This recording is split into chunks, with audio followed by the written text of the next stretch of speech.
Let me stop sharing.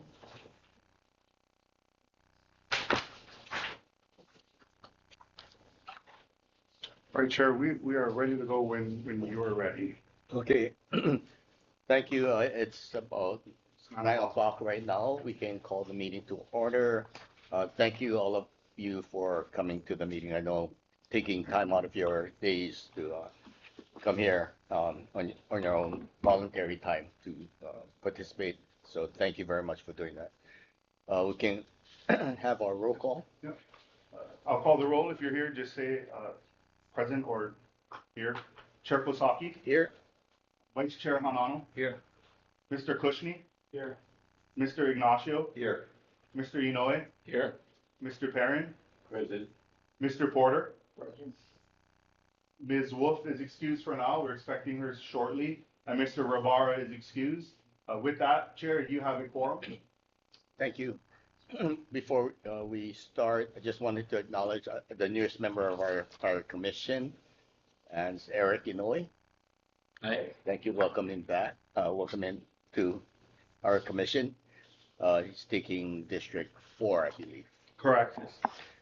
Okay. First of all, is there any public statements? We do have one testimony that was submitted, Mr. Chair. That was from Mr.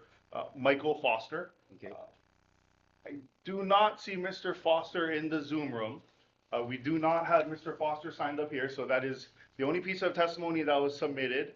If we do have anyone here to testify that is in the Zoom room, if you could please raise your virtual hand. I will recognize you, and you will have 5 minutes to speak. When you have 30 seconds remaining, you will hear a ding to let you know. Once again, if anyone would like to testify in the Zoom room, just please raise your virtual hand. You will have the opportunity to testify at the top of every agenda item, so it's no pressure if you don't want to speak now. Mahalo for joining us. Chair, back to you. Okay, thank you. So, being no statements, public statements, we can move on to approval of the minutes. First of all, the regular session minutes. Have everybody had a chance to review the minutes? That was sent out by Micah, and also it's on printed on you today. If nobody has any questions or if there's no amendments, if somebody can make a motion to approve the minutes. Motion to approve the minutes. Thank you. Aye. Commissioner Hanano and Commissioner Inoue seconded. Any discussion? Anybody from the public would like to speak on the minutes? Seeing none, no discussion. All in favor of approving the minutes, say aye. Aye. Any opposed? June 25th, regular session minutes. Right? That's the, I'm sorry. Yeah, that's the June 25th minutes, regular testimony. Okay, regular session minutes. So in the second, next up is the June 25th executive session minutes. If everybody had a chance to take a look at it. And if there's no comments, no amendments, if somebody would like to make a motion to approve that minutes. Commissioner Kushner, make that motion. Commissioner Kushni, thank you. Commissioner Ignacio seconded. Do we have any discussion? Anybody from the public would like to make comments on the executive session minutes? Okay, if not seeing none, we can, and no discussion, we can call for a vote. All in favor of approving the executive session minutes for June 25th, say aye. Aye. Any opposed? Thank you. Motion has passed. Okay, move on to the next item, 4, Fire Chief's report. Chief? Yeah. I'll bring it up for frame shortly. Okay. Yeah. And then you can zoom in as much as you want. Okay. Bear with me here. Okay, so good morning, Daniel Volpe, temporary fire chief, fire department. Today we're going to go over the chief's report from June. So starting right off on the cover here, as you can see, like as we've been mentioning over the last few months, we've been working on our rescue watercraft program. We've been training operators kind of expand to shore up the foundation of that program and to expand. So this looks like Bayfront. This is our operators. You'll notice this is actually kind of important. It does highlight the operator and the grabber. So rescue watercraft operations are a two-man operation, two-person operation, consisting of the driver, the operator of the craft, as well as the grabber, who's going to take care of the rescue, actually reach the victim and maintain the victim, get him back on board. That's a pretty cool shot. Again, and it represents kind of what we're doing with the program, how we're expanding, how we're shoring up and expanding. So The only thing I noticed on here, I don't see the rescue sleds on the other rescue watercrafts. Only one that has only one person on it. it looks like, yeah, it looks like you're right. Yeah. Well, I don't know how many of the rescue sleds we Yeah, currently have. we should have it on every one, but I'm sure that they're putting it on. I just saw that as an observation. Okay. Okay. I'm gonna have to zoom this in, Mike. Yeah, so at the top, you see the plus sign right there? Just barely. Yeah, right there. Okay. Yeah, right there. Okay. Sorry, this is for me as well as this for you. So, this is June. This is the end of our fiscal year. However, a couple caveats to this report. Because of the amount of ongoing purchases, POs, invoices that are still in the process, this report is not reconciled. So you'll see that this is not, while it is a June report and it will capture most of the end of the fiscal year, it will not capture everything on the A&P side, the OCE side, and the equipment side. And that's kind of natural. It's going to take a few months to reconcile everything. And then secondly, you'll notice as we go through our appropriations, based on Connect, and this is something that we've been saying since January, Connect is sort of limit our ability to again, pull expenditure reports and then pull some really, really accurate numbers. So a lot of these numbers will have an asterisk next to them as we try to go through for accuracy. But by all means, any questions, bring them up. Policies and procedures, we're able to update our MDT usage policy, so we are able to incrementally sort of increase that number through June as we get to a goal of 95% active policies, procedures, MOAs, MOUs. We are meeting in committee on Wednesday to go over MOU with the National Park Service. Again, and that will kind of chip that goal up higher towards our end of the year goal. Our lead monthly budget meetings, we did have another bunch of, again, monthly budget meetings, and this is a goal that every month we meet Mondays weekly to review our section heads and executive team and our admin team. At the first or second of every of those monthly meetings, our weekly meetings, we add a budget review meeting. That's to keep our section heads kind of accurate, make sure we keep our deadlines, and make sure we maintain that. So the goal is 12 of those every month. Again, so here's where we get some of those asterisks. Adjusted appropriation for our fiscal year 26 was $76,853,168. If you look through our expenditure report, which will be accessible if needed, is that expenditure report all the way up to $96 million. So there's a $20 million approximate difference there. Again, this is some of the problems with Connect with expenditure reporting.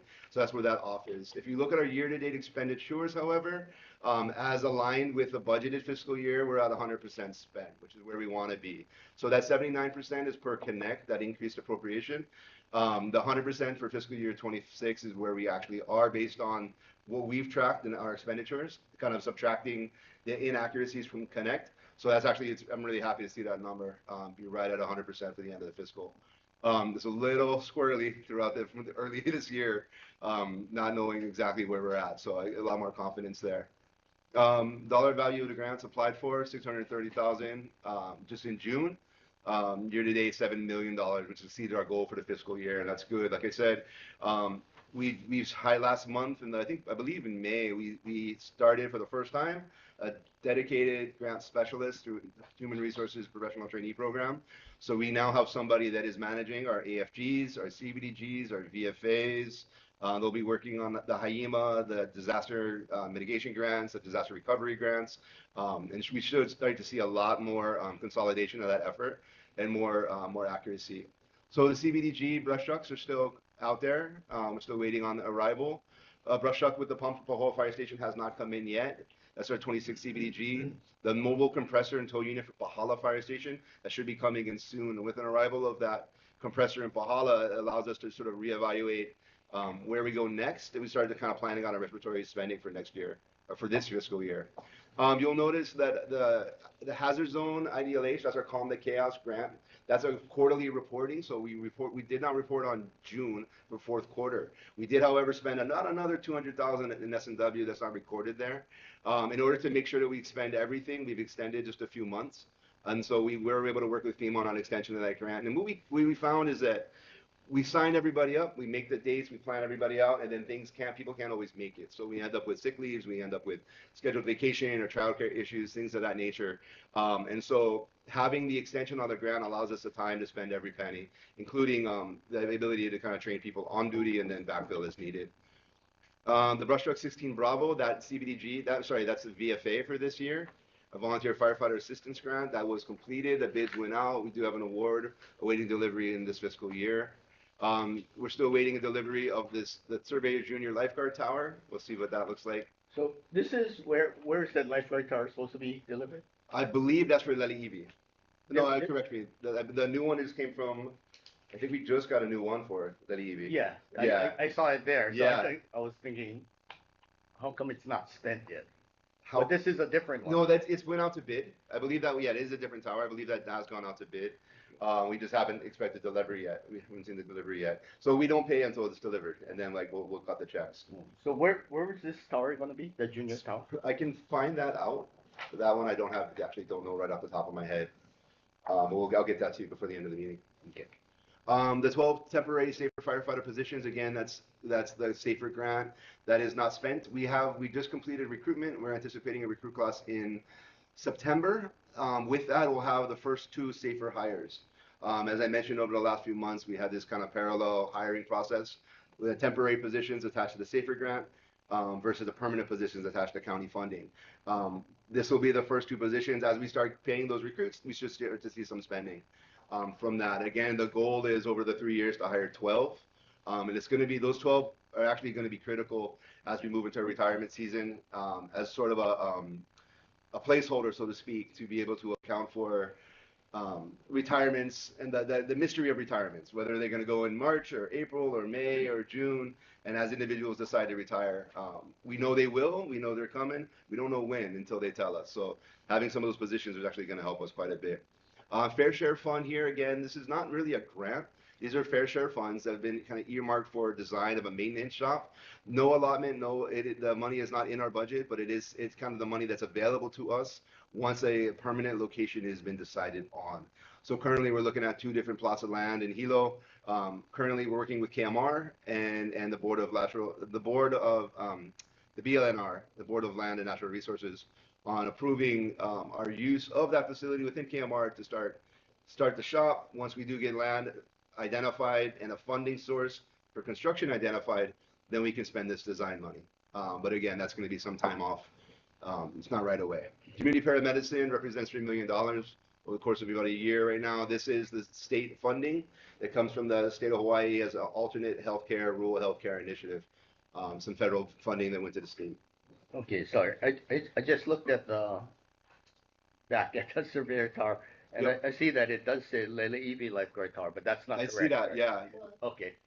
Chief Young is saying that it is the Leliivi Tower and it was installed last week Thursday. Oh, We were waiting 2 years for it since the last one was decommissioned. And Nicole is handling the invoice now. I just signed it yesterday. okay. So it is for Leliivi then. So we didn't spend the money yet because we didn't pay for it yet. Oh, they Yeah. just got the invoice and It sounds like you just had the invoice yesterday, yeah. And then the maintenance shop, the fair share fund. Yep. I know this one is in Hilo. Well, the design right now, so that's just money for design. We're open to like locating anywhere. Right now, primary location is in Hilo for East Hawaii. That's where the most of our mechanics staff is. All of our mechanic staff at Right. the moment. Okay. And so that design is for that purpose. But we had, I know we talked about this before, that they, we're looking at a location in Kona. We have, yeah. So right now, we're a couple things. There's property right just south of Kailua Fire Station that's been identified through property management as a possible source right in Kailua. We've also looked on, Mass Transit has been working on a property within the old OTEC, a Koyo sort of water processing facility. They've been identifying that area as a potential for a EV kind of bus hub for West Hawaii. With that, we toured the facility, we worked with them, and we would kind of carve out a small piece of that facility to get a foothold to start the presence of a West Hawaii mechanic shop. Again, something we identified years ago that is absolutely needed. Right. We created a position to support that. We don't have the facility. So that lead fire equipment mechanic is currently stationed in Hilo until such time as we can really get our foot in the ground. We've got a couple different irons in the fire, so to speak, as far as West Hawaii presence. That said, the current Hilo mechanic shop, I would argue, is insufficient. And so ultimately, we will need to design a new improvement to that place. If anyone has seen the shop at what currently at Waikea Fire Station, it was built for a department about 30 years ago.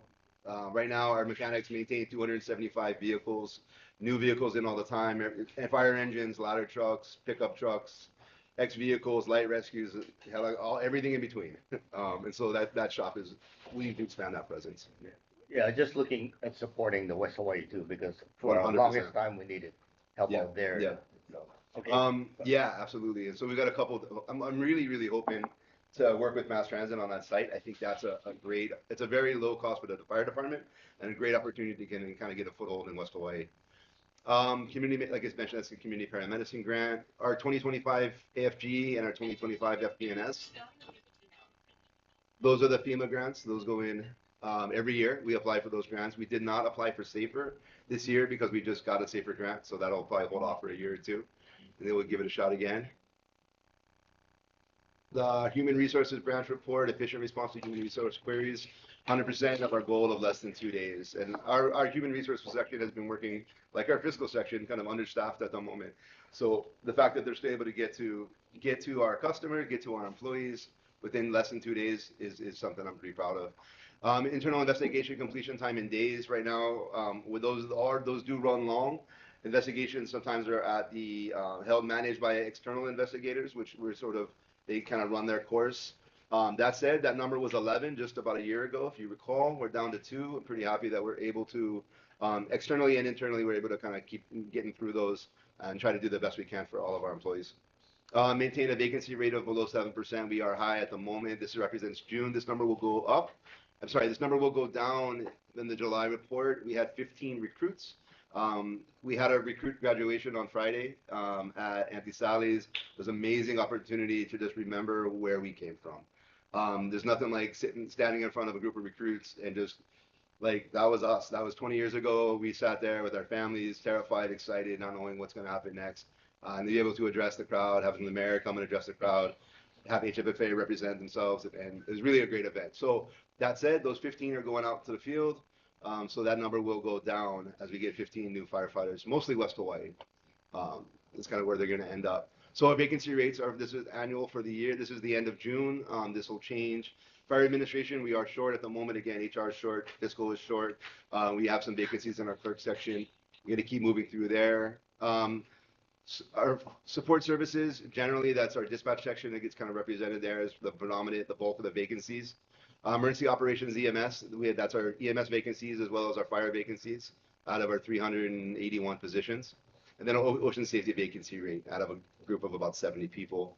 In the future reports, we'll do some refinement on these numbers. I really want to be able to, it's one thing to show where we're at, like a snapshot. It's another thing to be able to communicate where we were.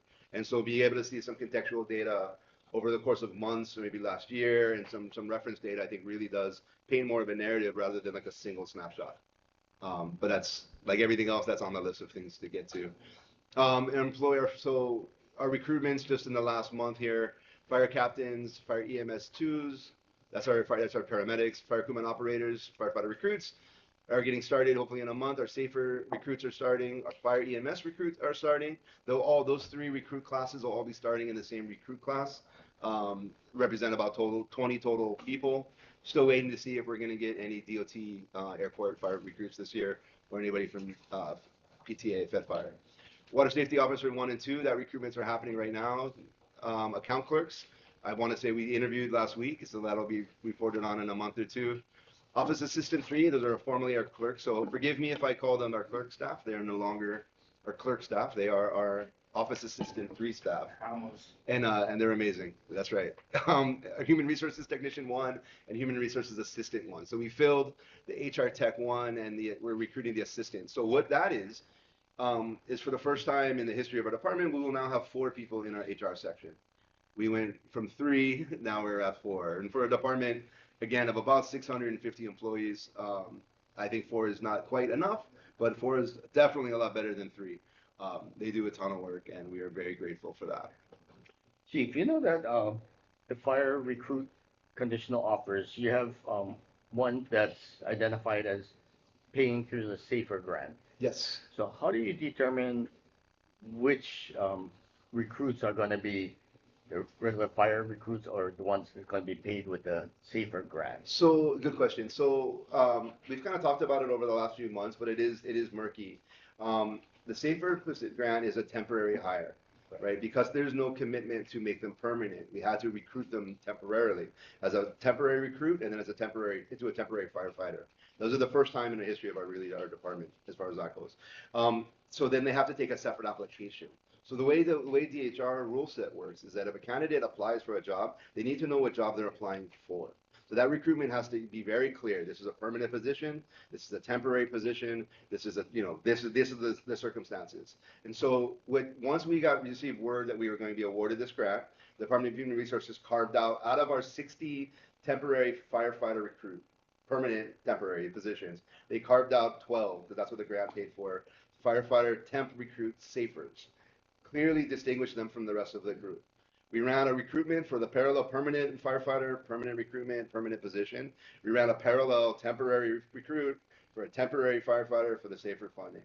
And so some employees applied for both, kind of hedged their bets. Some employees didn't. Some people only applied for permanent. Some people only applied for temporary.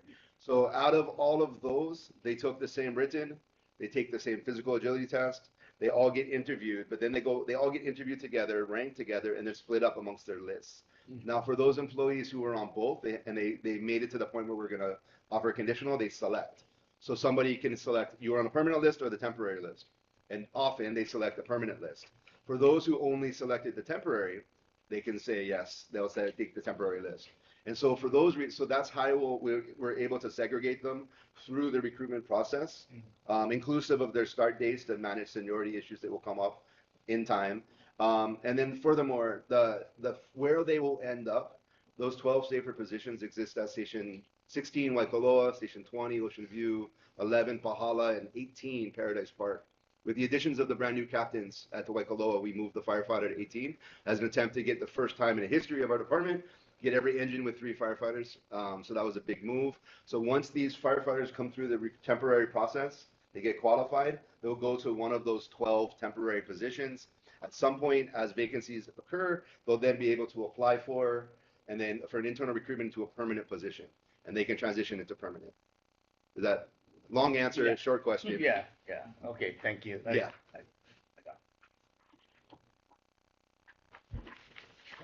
Operations division, I'm always tracking this one again. Kind of an asterisk to these numbers, but as far as S&W, inclusive of our overtime, we're at 98 out of 100%. So I'm very, very happy we did not go over. Our overtime again was over, but we did maintain some vacancies that helped contribute to that balance. So S&W is exactly where it should be. OCE ended up at 99%, equipment at 100%. I'm kind of curious where that 99 is. Sometimes it's just rounding. S&W on our helicopter section, our OCE and equipment, you'll see 94% spent on OCE. That things like fuel, equipment, and some of the bigger purchases. There's not much money there. The S&W you'll see is underspent, and the reason is that this is the first time we've ever had these as direct employees. So inclusive of medical, inclusive of some of the stipends we're able to provide, inclusive of their wages. So without really good numbers to build the budget, it was kind of our best guess as Chief Todd built this budget with Chief Lindsay as budget submission back last year around this time, in the fall of last year. We're kind of estimating. And the fact, so with our 27 budget, we'll get a little bit more refinement and more refinement and more refinement as we try to kind of get back to actually where those numbers are, what is accurate, what is not. Where they are, and I think it's on the agenda. We'll get into the rest of the helicopter section later. But that's kind of how it's reflected here in the budget.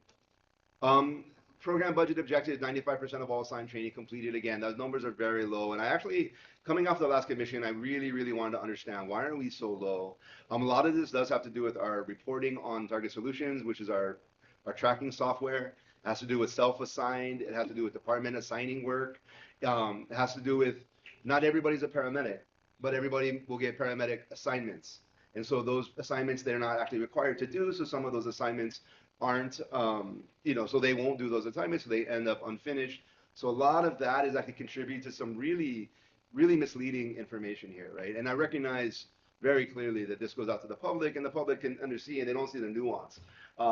So what, like in the very near future, I want to go through those numbers and really identify what we can track.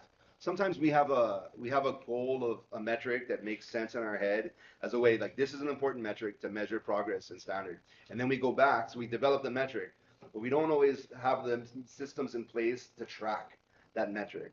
Whether it's separating assigned or not assigned, or recognizing it per position. Sometimes we don't quite have that, and it ends up in these misleading numbers. So that's something I'm going to address as soon as we can. Daily vehicle checks, we're still trying to get up to 90 at 67.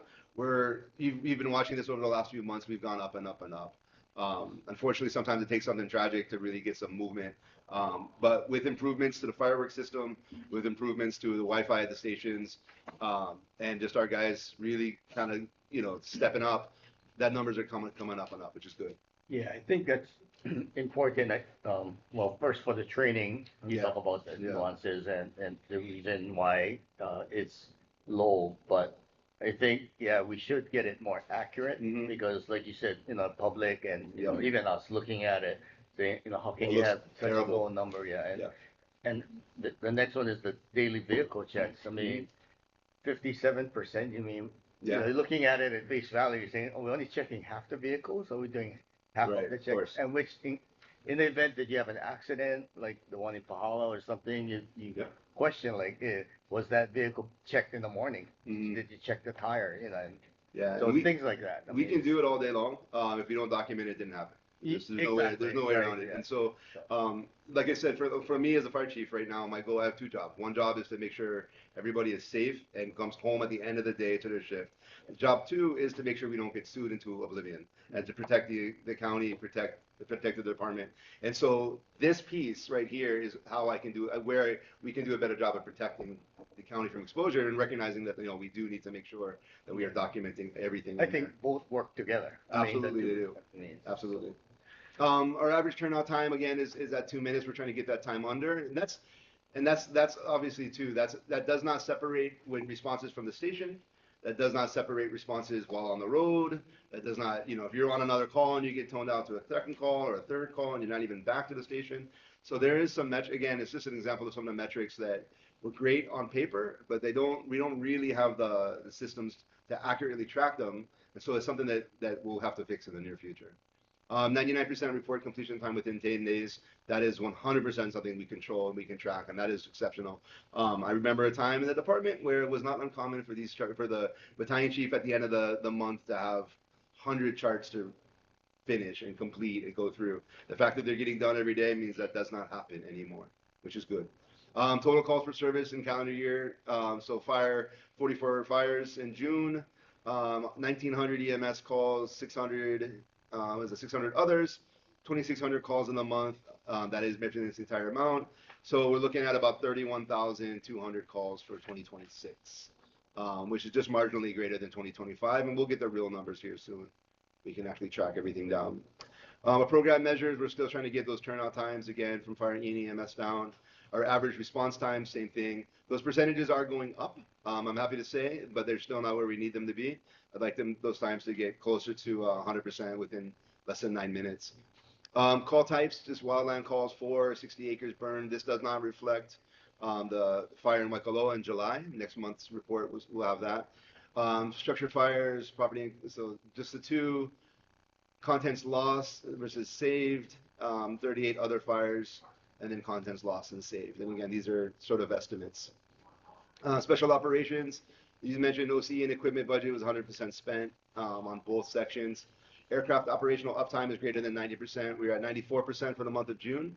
I know we had some maintenance coming up that will, and some downtime that's related to maintenance, and that will probably be reflected in some of these numbers.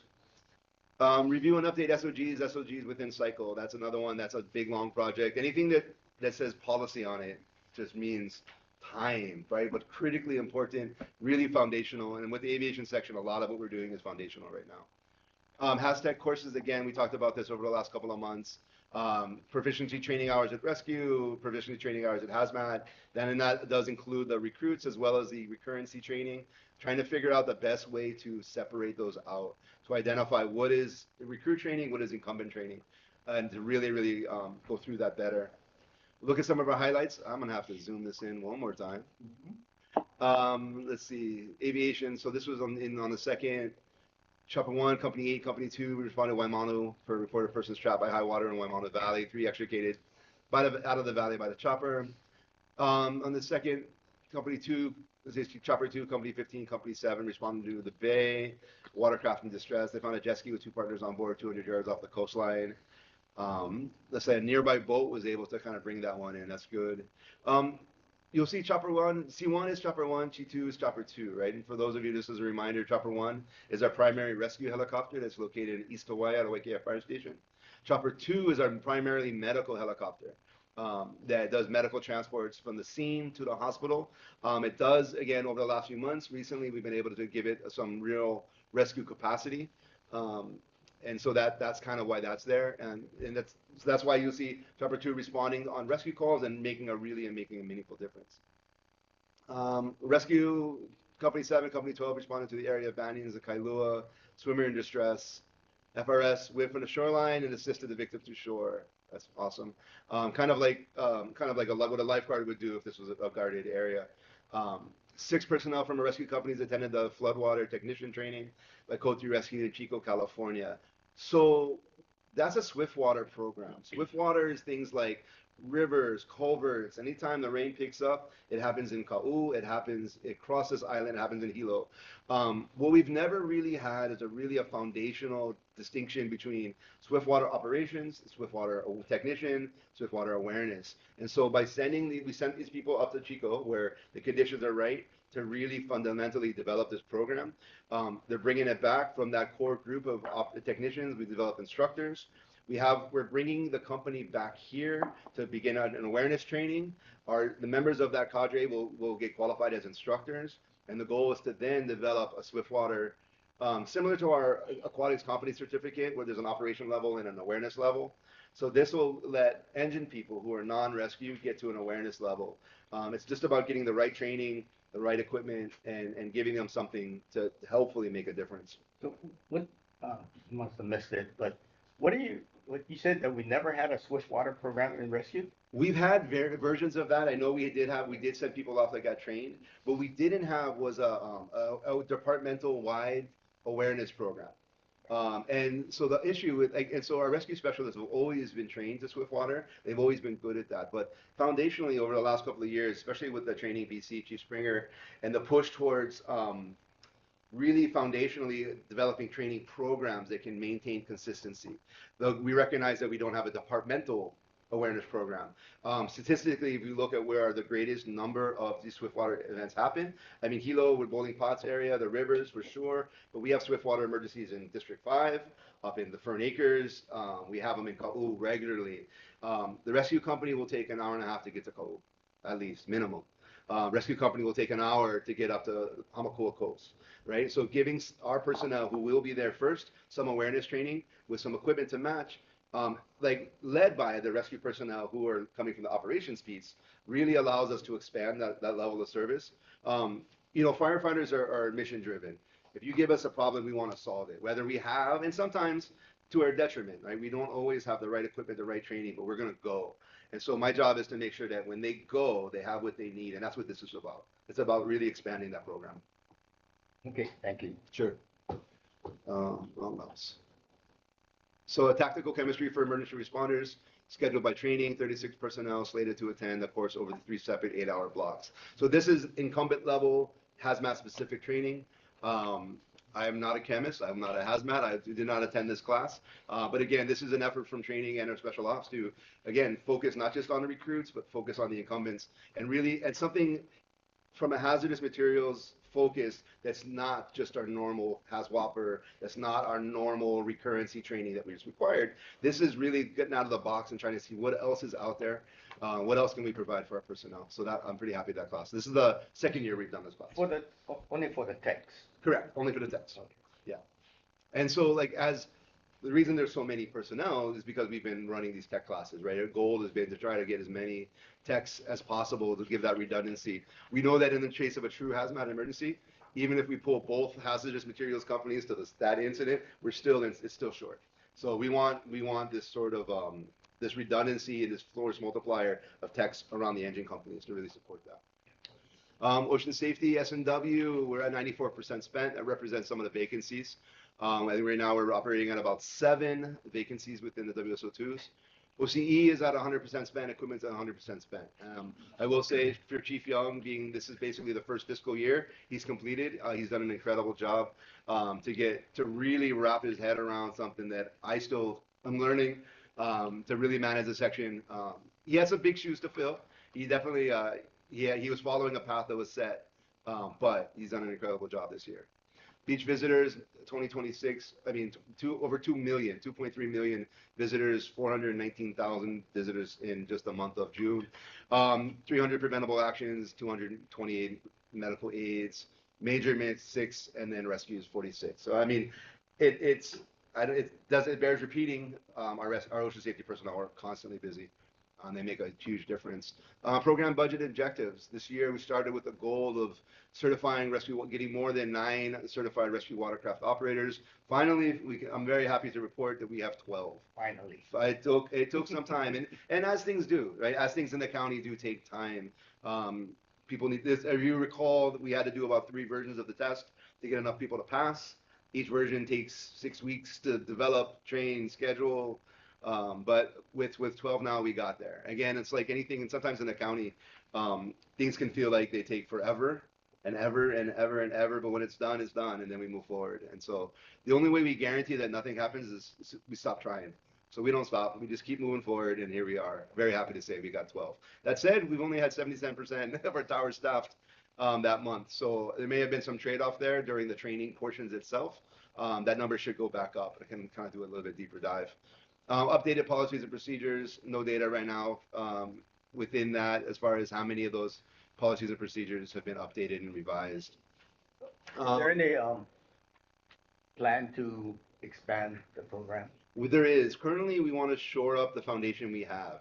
So with the 12 that we have, so again, believe we had only 3 or 4, and with that combined with sick leaves, vacations, becomes difficult to staff 24/7. I mean, not 24/7, 7 days a week, rescue watercraft operations. So the goal right now is with the 12, should be able to maintain 7-day a week, Ski 1 and Ski 2, 7 days a week, island-wide, every month. And that's goal 1. Goal 2 is to expand. If you, like, going through some of the data that was presented in the last few meetings, we know that Kahalu is one of the other busiest areas for ocean safety.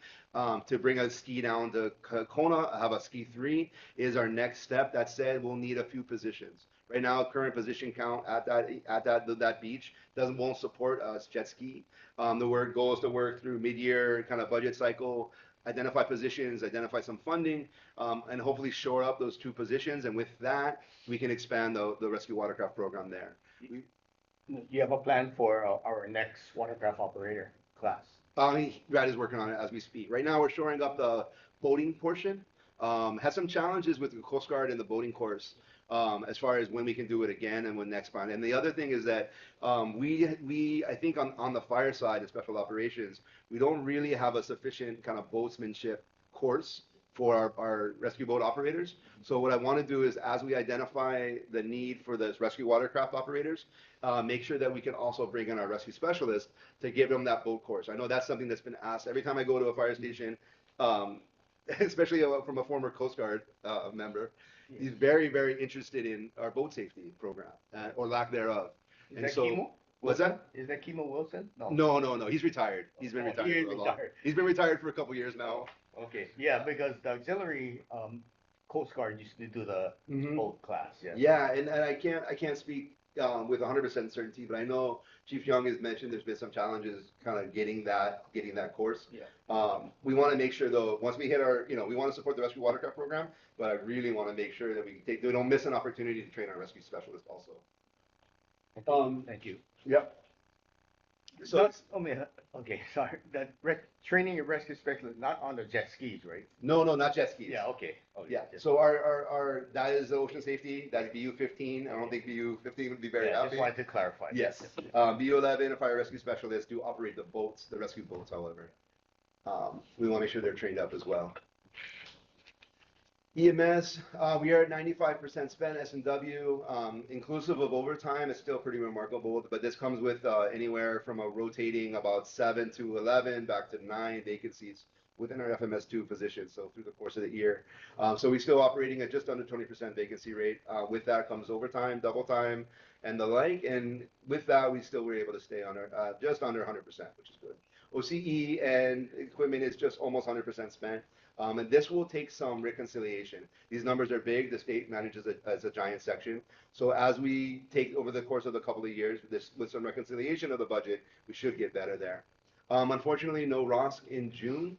For those civilians, that's the return of spontaneous circulation. That means that somebody was in cardiac arrest, they called 911, fire department came, got them back, got them to the emergency room, and they walk out of the hospital. They survive that arrest, they go back home with their family. We run about 7.4% across the annually, which is better than most, to be perfectly honest. I'm pretty proud of that number. That represents the hard work from EMS and all of the community efforts like Hands Only CPR and AED location and all the other work that goes in the prevention side. Call volume, ALS transport, 1,000 calls, so 6,400 ALS transports for the month, 715 BLS transports. They're always busy, and those numbers go up. A goal of maintaining a less than 10% vacancy rate. We're not there yet, as I just mentioned. Quality review of 95% of our critical calls. This number is going to start creeping up. It's about capacity in this section, but what this means is that anytime there's a critical call, a cardiac arrest, or a critical respiratory call, or a bad trauma, that our EMS staff is reviewing to check for compliance with the state standing orders. The state makes sure that we're operating within the state standard of care. Because the state of Hawaii Department of Health does regulate our EMS program, they set sort of the guidelines on treatment. And so our EMS section is the group that aligns or maintains compliance with that and makes sure and evaluates that. That's something that I was actually a part of as a firefighter, as a young paramedic. There's a lot to be gained there. So maintaining a fleet of greater than 8 paramedics, we're at 9 right now, that's great. EMS branch is always, again, super busy. I'm not going to go all the details, but working with the State Department of Health to discuss the grant funding for transforming that rural healthcare across Hawaii Island. That's the grant that was mentioned earlier in the report. They met with Kapiolani to discuss the EMT training program and prerequisites for future recruitments. Because KCC is the licensing, has the curriculum that meets the licensure requirements for our EMTs, we need to make sure that becomes sort of a bottleneck, if you will, of how we can recruit, how often we recruit, how fast we can recruit. So knowing that we are anticipating retirements in the next year or two to start ramping up for 3 or 4 or 5 years from now, we want to make sure that we have some agility and the capacity within KCC to make sure that we can not just hire firefighters, but train them to be EMTs and get them on the road without messing up our MICT program as well. EMS participated with 2-day with Vibrant Hawaii Resilience Conference at UH Hilo. Vibrant Hawaii is a nonprofit. You guys are aware. They're really involved in recovery, community resilience, and we're happy to partner with them at a number of different events. 4 personnel in the fall 2025 paramedic class completed their 4th rotation and traveled to Honolulu at the end of June to complete final testing. As far as I know, all 4 have passed, so we are very happy to add 4 more paramedics into the system. That's great news. EMS supply orders, data for the month of June, 71 orders, approximately $42,000 in gross order sales. Again, this isn't actual sales. This is kind of how we track the dollar amount of inventory moving in and out of the warehouse. It's all purchased through the warehouse. The stations don't pay for anything. Training services, S&W is at 76% spent, and that's going to be expected with while they had the fire training specialist positions. Now, we had 4, we had 3 vacancies.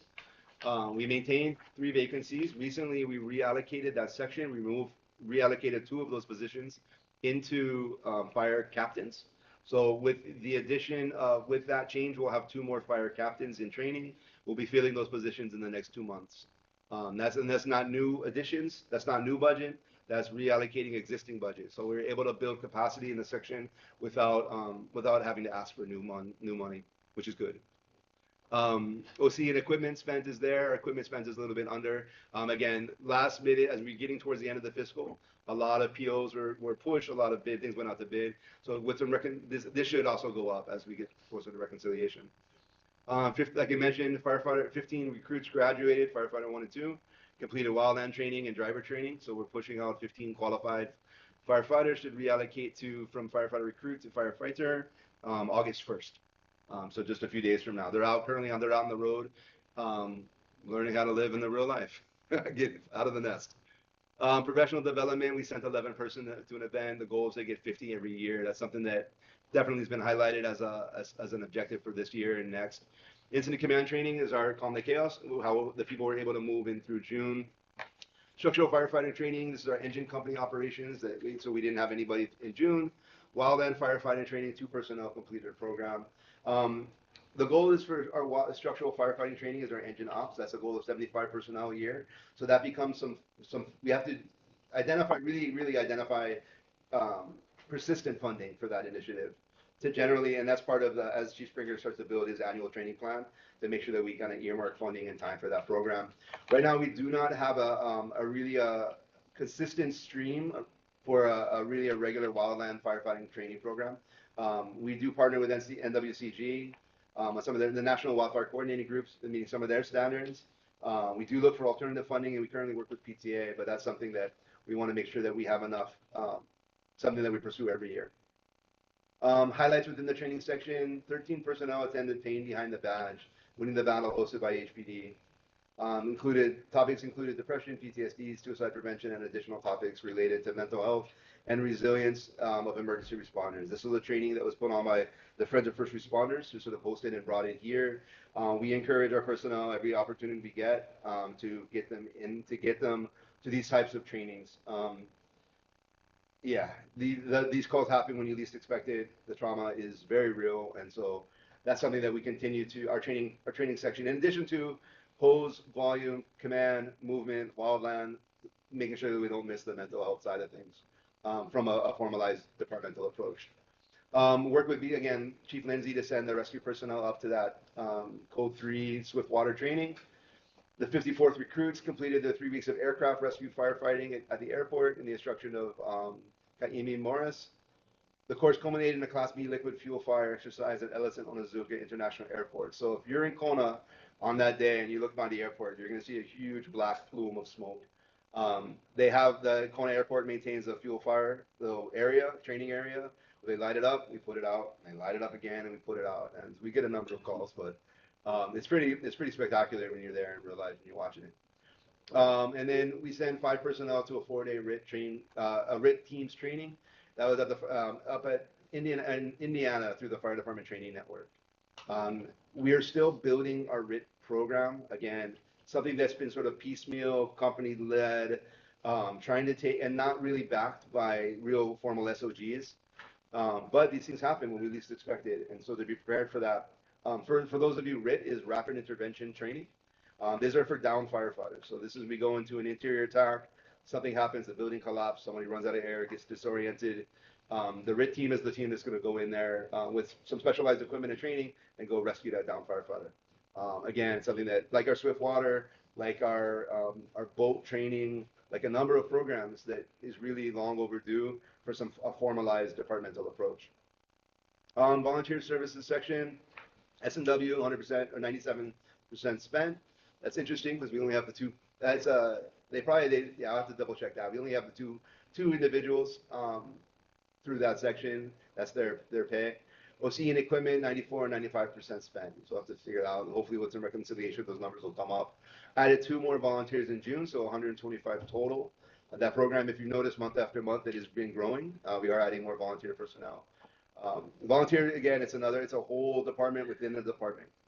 And so it does take a lot of attention and effort to really steer steer the direction it should be going, and we're continue to support it. Within the volunteer section, looking for 2 or more grants per year. Currently, we're looking at the BFA is number 1 every year. We want to see with the grant specialists what else is out there. Last year, we identified a couple of other ones that just through that couple that came from the Department of Interior that were applicable for volunteers, but were not, like Hawaii wasn't eligible to respond, or based on our combination department wasn't eligible. So we continue to kind of look for really funding opportunities for the volunteer programs to support them. No grant, so the grant that we have 1 grant that is 90% spent, that's the BFA.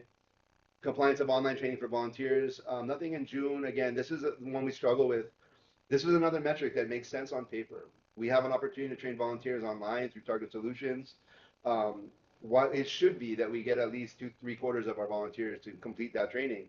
The issue that we run into is that not all of them have computers, not all of them have email addresses, not all of them have electricity at their home. We run into issues with trying to bring them in quarterly training and then applying other ways. So this one stands out to me. And again, it's an idea of a metric that means well, but without the nuance and the understanding, as we report on it, it looks poor, right? It really doesn't reflect the hard work that our training section does every month and multiple times a month to get out there and work with them and train with them. It doesn't really accurately reflect the work our department's doing. And then, so that's something that we'll reevaluate. Maintain 1 spare qualified driver per volunteer station. This has been a huge push this year. We recognize that we're providing amazing vehicles, but without drivers, those vehicles don't go anywhere. And so as we getting funding for vehicles, we also need to make sure that we refocus internally to maintain we get those qualified drivers. So that's a huge ask for the volunteer training section. Those 2 captains have got their hands full, but we'll keep moving forward. Primary prevention spending, 98% spent for the year on S&W, 100% OCE and equipment. That's great. You look at our program measures.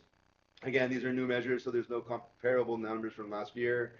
125 building commercial inspections, 5 different community events, 49 plans, 1 investigation, 1 complaint investigated, and an average plan review time in days at 9.9.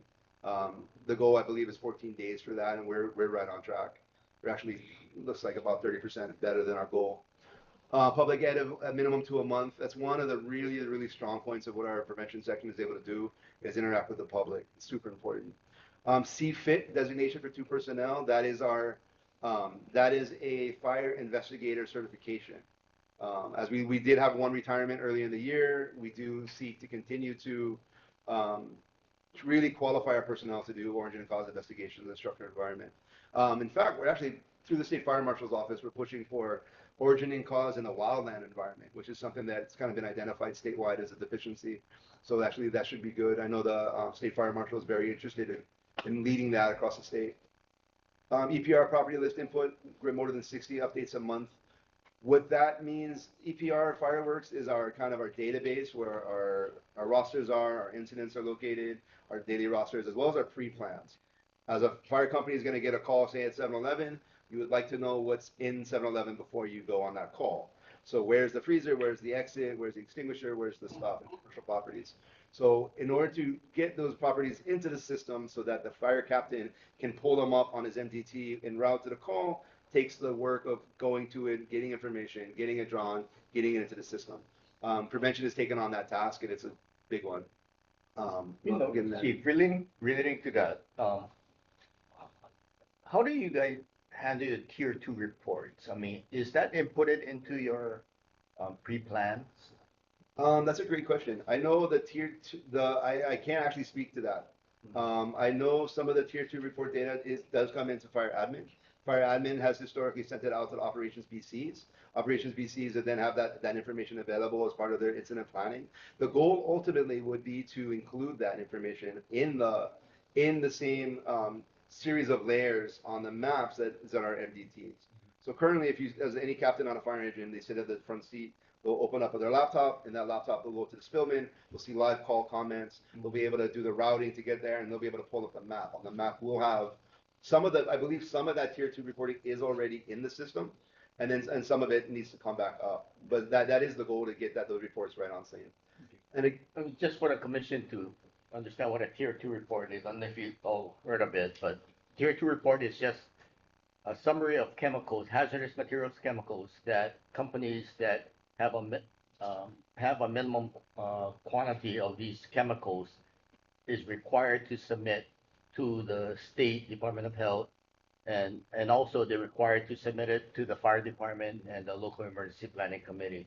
And so this information is important, especially for the fire department responders, because when they go to a call, they need to, I mean, with this information, they know if there's hazardous materials at the scene. So if there's a fire, like, oh, we see some yellow and pink smoke, something is going on. Now they can look and say, oh yeah, they have this type of chemical in there, and so that's all they get. So I think, it's not only for, I know you give it to probably the hazmat stations, but I think, it's good to have it to all the in-district stations that, to have that information available. No, it is. I would argue like the target hazards, the high hazard facilities, the time for knowing what's in those buildings is not during the call. It is long before Right, that call, right, yeah. having that information, but it is absolutely matters. And again, I think it's not just hazmat. You're absolutely right. I think that every second through district, every second or third engine in that neighborhood needs to know what's in that facility. Right. Because as soon as that company for example, because we're cross-staffed, if the hazmat company is on a fire, well, now there's no hazmat company. And so that initial response may be from an engine. You can't assume that our hazmat company will always be available because they're cross-staffed with the engine, same like our rescue company. So it's important to make sure that information is dispersed evenly. Okay, thanks. Let's see, auxiliary services that are warehouse. So S&W, they had some vacancies in the clerical positions, or office worker 3, office administrators. Sorry, we did have some civilian vacancies, which represents 80% spent on an S&W. OCE and equipment was almost 100% by the end of June. This represents a real push. Chief Komata and the FASO and the auxiliary services was really running at the end of the fiscal to get some of this, encumber these funds and spend that money. So I'm very, very grateful that we were able to encumber those funds. And it was really, really a strong push. I think it was the last day of June. We made tacos. It was fiscal was running, auxiliary was running, operations was running, and everybody was pushing real hard to make sure we did everything we could to encumber money. Inclusive of the finance department was super helpful. Corp councils reviewing contracts and bids. A lot of work for the first time that I was part of this process really directly. Really, really happy that we were able to see the team kind of come together and push at the end, and we will celebrate with tacos every chance we get. So again, we're spending there. You look at OCE budget to 99% by the end of the fiscal, and that's exactly what we're looking at. Encumbrance and equipment budget to 90% by the end of the second quarter. We met that goal. In-stock percentage and greater than 90% of our warehouse variance, and we're there. Again, that one's important to me. I want to make sure that if you're at the station, if you order something, you get it. Right? There's nothing worse than ordering, say, bleach and no more. Now you can't get it. You gotta wait. It really makes you feel like we don't care. So I'm happy to see that number stay up.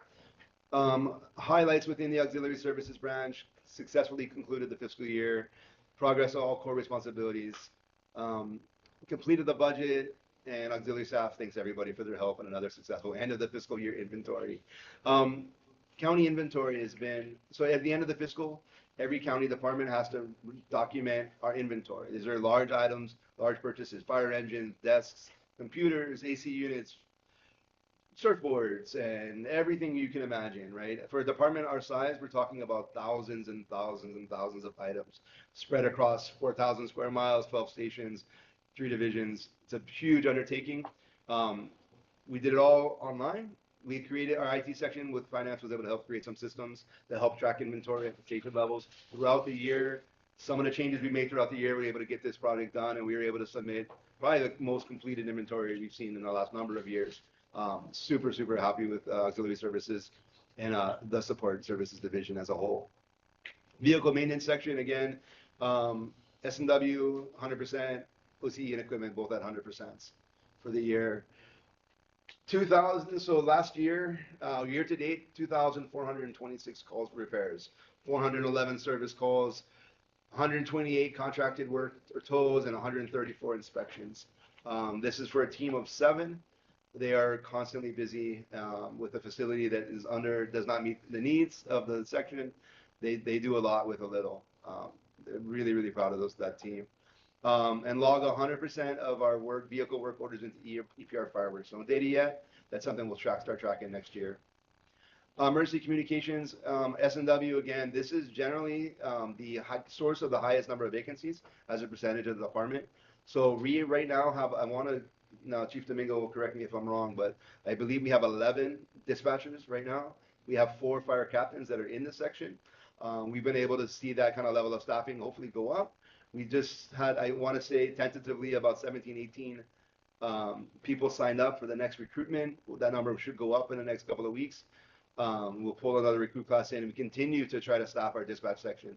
So 63% spent over the year. OCE, 99 out of 100. From the E911 funds, these are landline funds that are collected by the state, given back to the department. We're at 50%.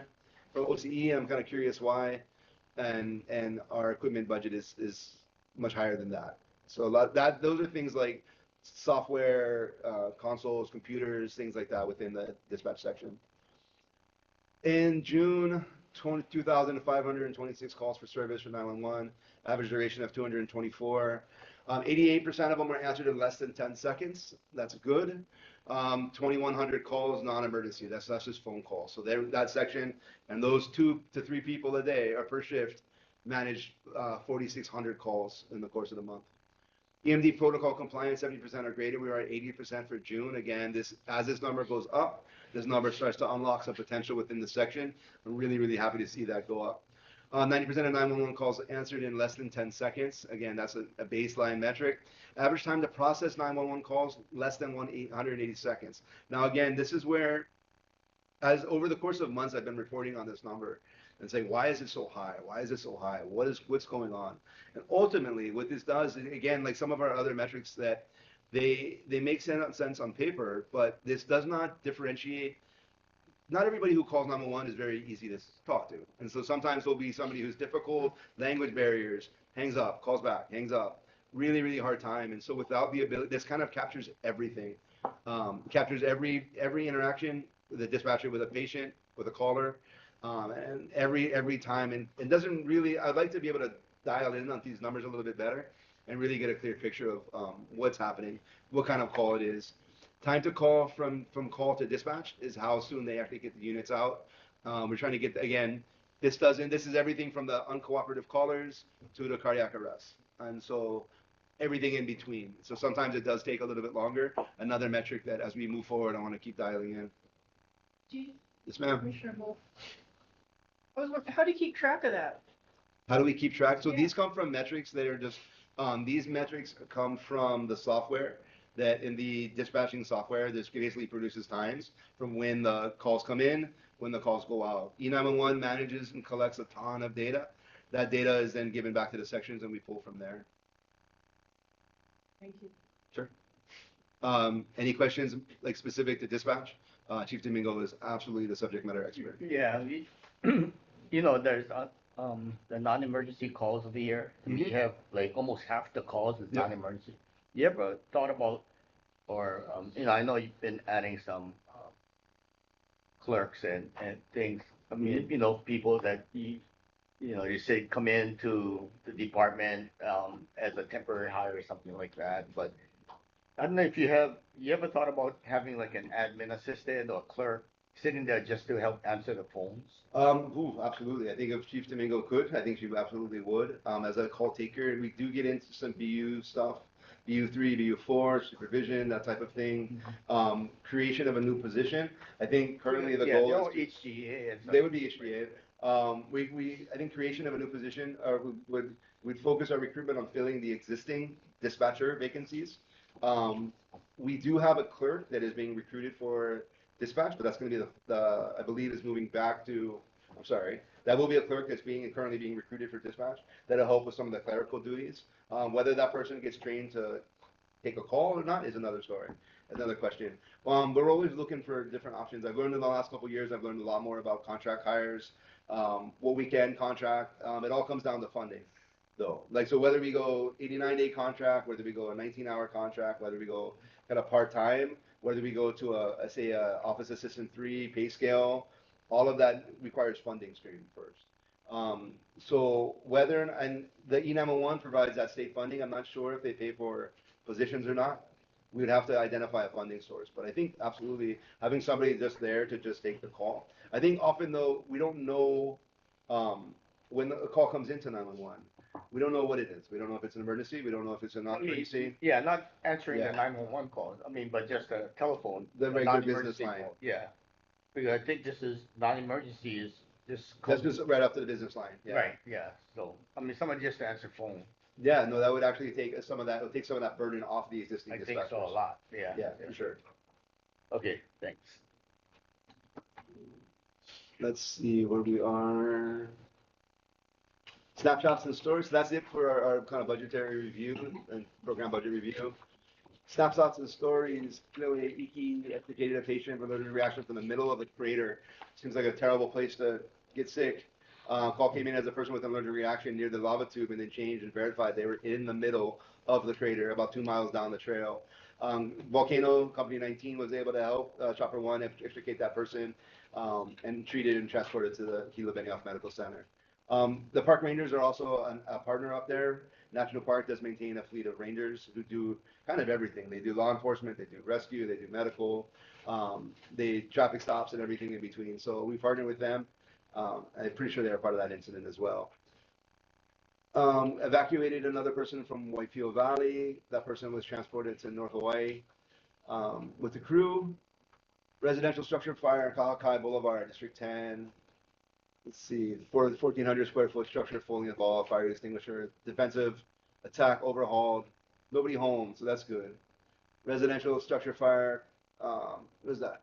Kamanu, sorry, forgive me if I mispronounced it.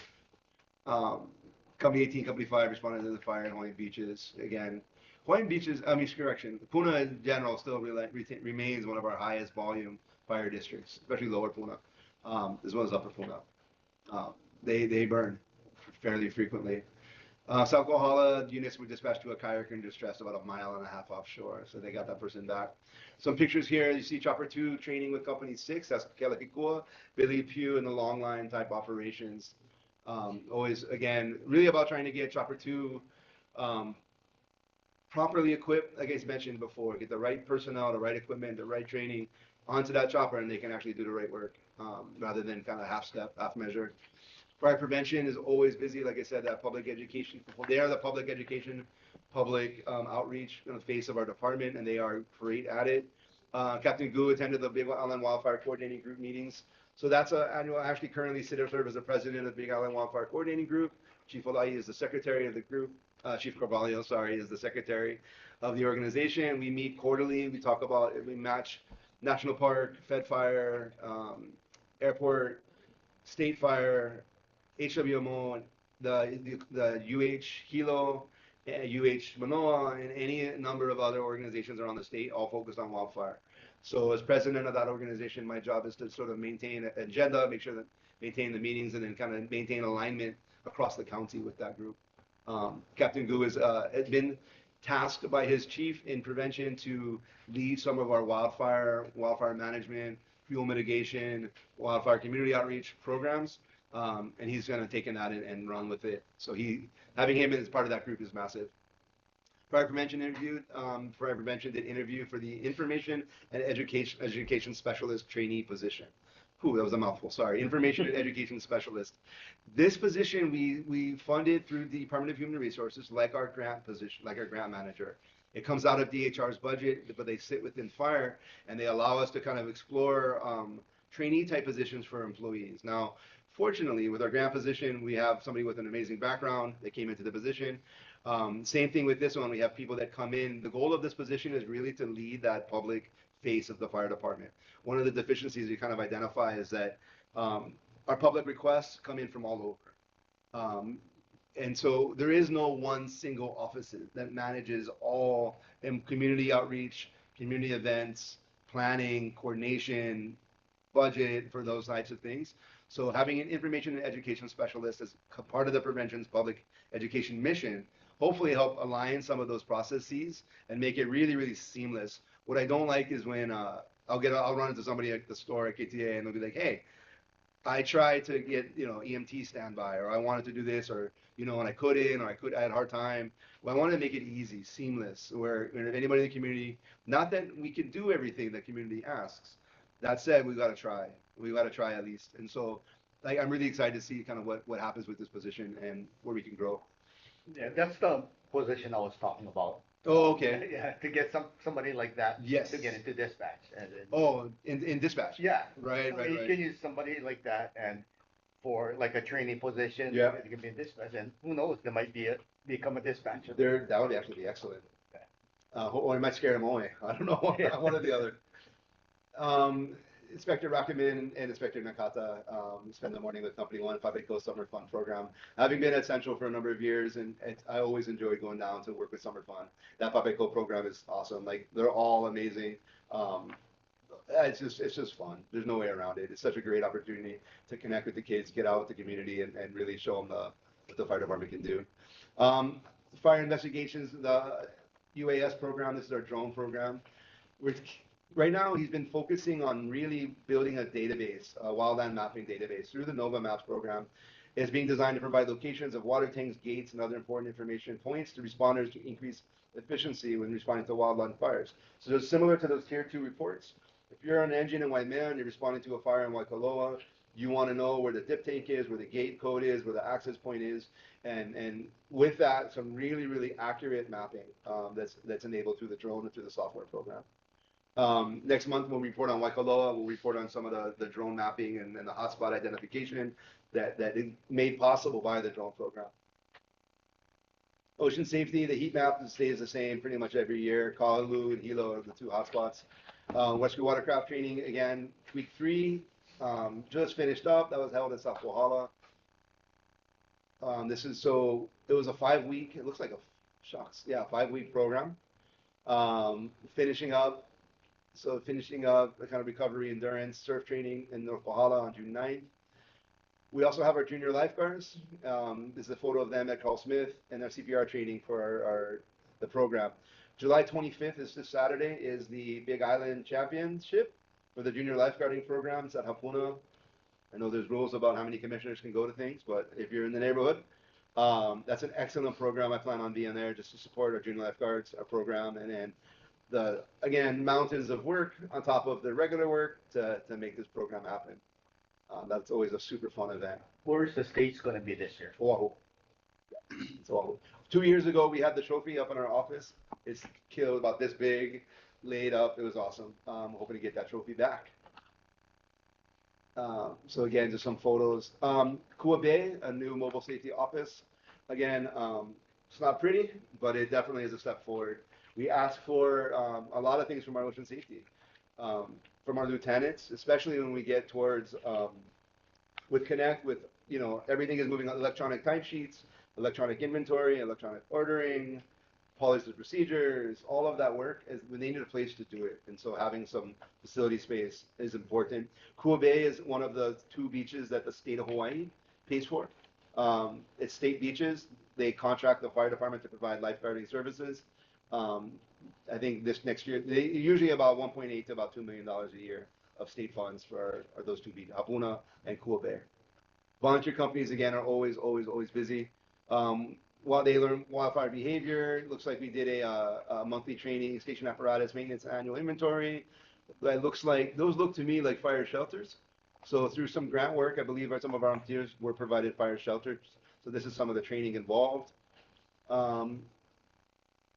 Repairing water tank at Kona Paradise, monthly training up in Pauilo on apparatus and maintenance, Waikiki Ranch, wildfire behavior communications training, fire shelter deployment drill, monthly apparatus maintenance and inventory. 9 Bravo is always super busy in the dry side of Waimea. 11 Alpha, 11 Charlie, 11 Delta. That's a station that we're still we're making the best out of the volunteers we have. We're still actively working on drivers, trying to make sure we replace. We had some volunteer captains and senior personnel leave the program. So we're making sure that we can go back and rebuild with captains, with trainers, and with equipment operators. So rebuilding some of the Pahala region.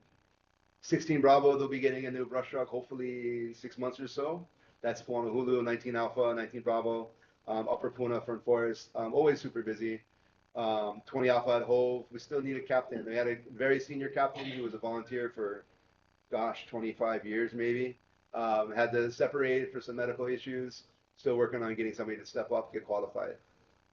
Technical services highlights. This is the big one here, is the first year that the FATR, Fixed Asset Detailed Report Inventory, required at the end of the fiscal has been captured entirely electronically via Fireworks, replacing manual hard copy submissions. Now, I alluded to this a little bit earlier. Every year, the fire department, like every other department in the county, has to maintain our inventory, thousands upon thousands upon thousands of items. And this year marks the first year that this was done 100% electronically.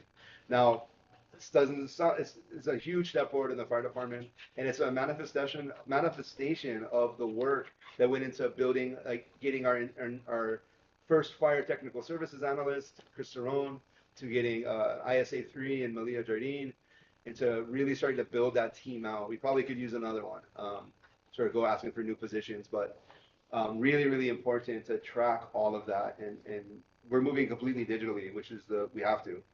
So that technical services team supports that. Power BI updates, as I mentioned before, we'll get some more info for you in a near future. Power BI is a way that allows, it's a reporting system that allows our operations VCs, our ACs to track in real time staffing, equipment checks, vehicle checks, who's on rank for rank, who's on overtime, where's the sick leave at. Really gives them precise real-time information online at their fingertips, and allows them for some macro management that previously they had to make phone calls and go down there and really investigate. So Power BI really allows our supervisors to hold our supervisory personnel accountable. The MDT quick status button update. Now, we talked about having those computers in the fire engines and in the ambulances. We were finally, over lots of work, we're able to include a push button feature. So if they're responding on a routine call, they push a button that indicates to dispatch that they're responding. What this does is it eliminates that call.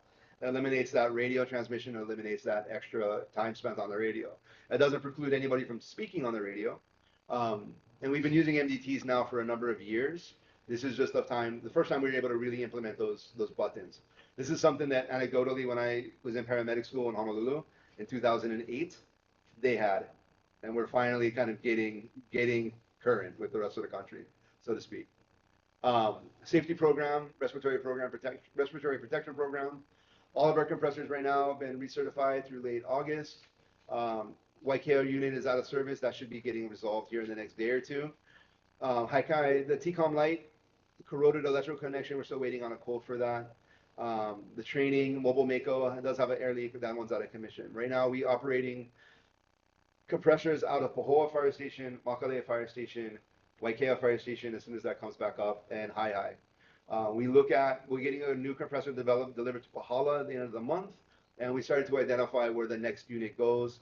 We're probably looking at another fixed unit for Waikea, and then and really move those mobiles around. But with creation, we do have a line item that's specific to the respiratory management program that allows us to pursue either compressors or bottles or packs and be kind of flexible and agile depending on the need. This year, we're looking at hydro testing. So we maintain an inventory of about 400 SCBA bottles.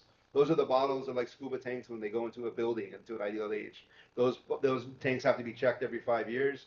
We're right about there. There's a cost involved, there's coordination involved, and timing involved. That'll be coming up in the next couple of months. We'll get through that. We'll go through some ground ladder testing. Again, for the first time, we're testing our ground ladders appropriately. Joint Safety Committee, we meet monthly. This is a union, HFFA has a contract obligation to maintain a safety committee that's made of executive staff, our safety specialist, and our HFFA representation. We've expanded to work with the other unions to include members from BU11, from HGA and from UPW as when we can. Trying to expand that program to get a really kind of a unified, rather than siloed safety, to get really a unified safety approach. And a lot of that's made possible by our safety specialist, Chris Moment, that has a coordinator of all of that work. Did you guys meet on the 8th? We met, yep. We met. We meet every month. And as deputy chief, I represent, as deputy chief, I was a holdover from when I was deputy. It's one of the responsibilities of the deputy is to kind of oversee that program. Yeah, we meet every month and we talk. And we actually expanded we just, historically, it was only 2 representatives from HFFA. So now we had all 3 in the meeting, and then, like I said, we're expanding towards the other unions to get kind of a unified departmental approach. Those are always really important meetings. Wellness and cancer screening initiatives, we are going full steam ahead on cancer screening initiatives, colon cancer screening, and mental health and wellness as far as physical exams. We're looking at potential donation of 150 NFPA 1582 compliant medical exams. This went unanimously through council. We're looking at in October and November, we'll have a vendor to do a screening of a physical screening for our firefighters to include a stress test, blood labs, blood draws, cancer screening, hearing test, ultrasound, and a physical to meet NFPA's 1582 standard at no cost to the department. This was a donation that was, again, routed through council and approved. So we're able to provide this test to for the first real meaningful time to 150 firefighters across the department. It's not everybody. We'll target probably those 40 and over based on cumulative exposure, but it's a great start in the right direction, something that's been long overdue. Wellness and peer support, CISM, is, unfortunately, this does not end. We had a couple really tough calls just over the last 2 days where our CISM team is active. So critical incident stress management is a team internally that manages that takes care of our personnel. When they go out on bad calls, traumatic calls, the CISM team is what helps them defuse, debrief, and kind of take a couple of rocks out of the backpack in a healthy way. Because if you don't, the backpack fills up and it gets heavy and heavy and heavy. So just going back to the page 9, where you talked about the quality review for EMS on Page critical- 9? Page 9. 9, okay. Yeah, where we're talking about the quality review of 90% of critical calls that we try to. So, okay, sorry, just for context, we are back in the EMS section? Yeah, right Okay. there. So, I see, June had 10%, and year to date is only 4.2. Yep. And, just relating it to the CISM, critical incident stress management. So I think, if we reviewing just such a low percentage of calls, I think that area, if we increase it, we'll be able to, identify some critical calls that maybe might be affecting personnel. So those are, maybe I didn't do a good enough job explaining this when we went through it earlier. These are 2 completely separate focuses. So quality review is mandated by the state as part of our EMS contract. Quality assurance, quality review. Say there's a chest pain. Say the standing order says you'll give this much aspirin, this much nitroglycerin, and you'll do an IV and give this much. So when we review critical calls, as far in terms of EMS compliance with the standing orders, that's what that's for. We're looking at, did our personnel give the right medicine at the right time? If not, how come? And so review of the charting, and was the chart complete? Is the charting complete? Is the narrative extensive enough to document appropriately what happened? Are we meeting the state requirements? So what we also look at with critical call review, we try to target specific types of calls, focus on traumas. So how are we managing traumas? Are we doing C-spine? Are we doing how are we managing those types of calls? But it's purely clinical. Right. Okay. Yeah. So- No, I understand. Yeah. Yeah. But just looking at, we're looking at the EMS side Right. aspect of it, but that may be part of the cause because it's a critical trauma or something. Sure. That might be related to something that one of our guys might be affected by this call, and Yes. then that might lead to the CISM. Yeah. I'm Perhaps maybe from a data aspect, I know at the time of the event, right, when the guys go on the call Right. and they come back, almost instantly, our citizen team, based on criteria, gets activated. I see. Our captains and our BCs have done a great job and been trained up to be able to know when to call. Our members of the citizen committee are super flexible and super responsive. And so that's how we triggered the CISM process. I think maybe some of you were mentioning, if you remember a few months ago when we talked about the Engine 11 review, that CERT process, that serious event review team, I think we went through, that's separate from after action review. I think if we identify a critical call, either through medically critical, where the patient was in life-threatening injuries, and where there's an overlap with, like, say, the circumstances surrounding that call. I think then that's an opportunity for our CERT team type review. When it goes into, was there a near miss? Was there a close call? What sort of happened? There may be some overlap to kind of what you're talking about there.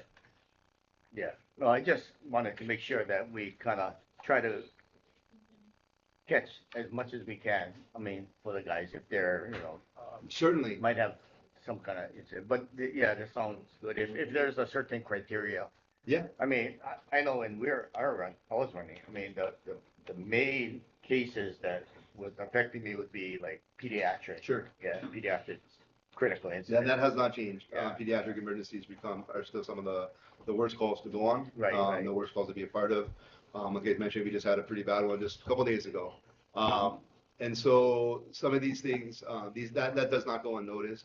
I think our system team has made leaps and bounds ahead of where they were in the past, not through lack of trying or lack of dedication, but just through education, training opportunities, funding support. We created some specific line items for CISM within the budget to help support as much as we can.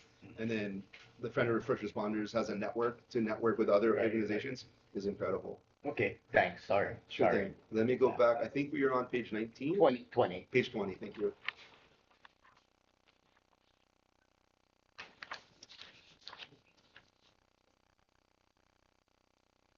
All right, 20. Oh yeah, so wellness and cancer screening initiatives, we went through a number of these. Bloodborne pathogen exposure control plan, we've had to make some changes to the plan. This is mandated by the state. So we just reviewed that with our medical director, Dr. Jones. We did bring on another medical director, Dr. Rulin, who should be starting here in the near future. This is for bloodborne exposure, so we're needle sticks and a lot of things that our personnel are subjected to on a daily basis. Incident accidents, we have 5 new reports right now, patiently handling the common themes and the 5 incident accidents. These are when there's an employee injury or there's an event that they're not sure it may lead to an injury. Their back was kind of felt weird, but they're not certain.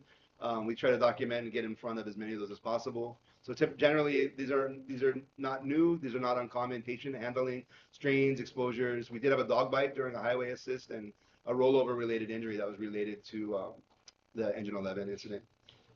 Year to date, total reports 31, recurring themes over the year, musculoskeletal strains, minor lacerations, cuts, exposures, and terrain vehicle accidents. This is everything from a collision on the road to they got bumped in a parking lot or somebody backed into them while they were shopping. Kind of everything in between. Vehicle equipment, property damage reports, 2 of those. Cosmetic equipment damage from backing, parking maneuvers, and contact with fixed objects. Year to date on the vehicle equipment damage, only 11. So the fire department is part of the county. It doesn't need to be said, but we as part of the county represent the county. So we try to get our personnel out there to be part of county events. So King Kamehameha Parade. Parades are amazing. Like as somebody I've never been in more parades in my life. It's for like the last 2 years. But what an opportunity to connect with the public. You see the smiling faces, the kids out there waving, clapping. It really does ground you. It really does connect you and make you, feel like that's really why we're here. That's who we're here to serve.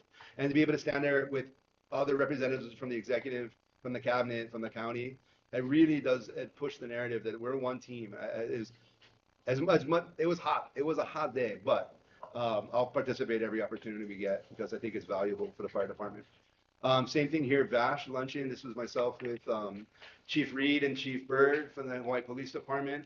VASH is a visitor organization, visitor Aloha Society of Hawaii, that kind of brings together a lot of services, whether it's police, housing, rental car, translation services for those visitors who have an event here who may get stranded or get into an injury, cruise ship industry, a lot of that sort of visitor industry, and just again, how our EMS missions and how we represent like everybody, including our visitors.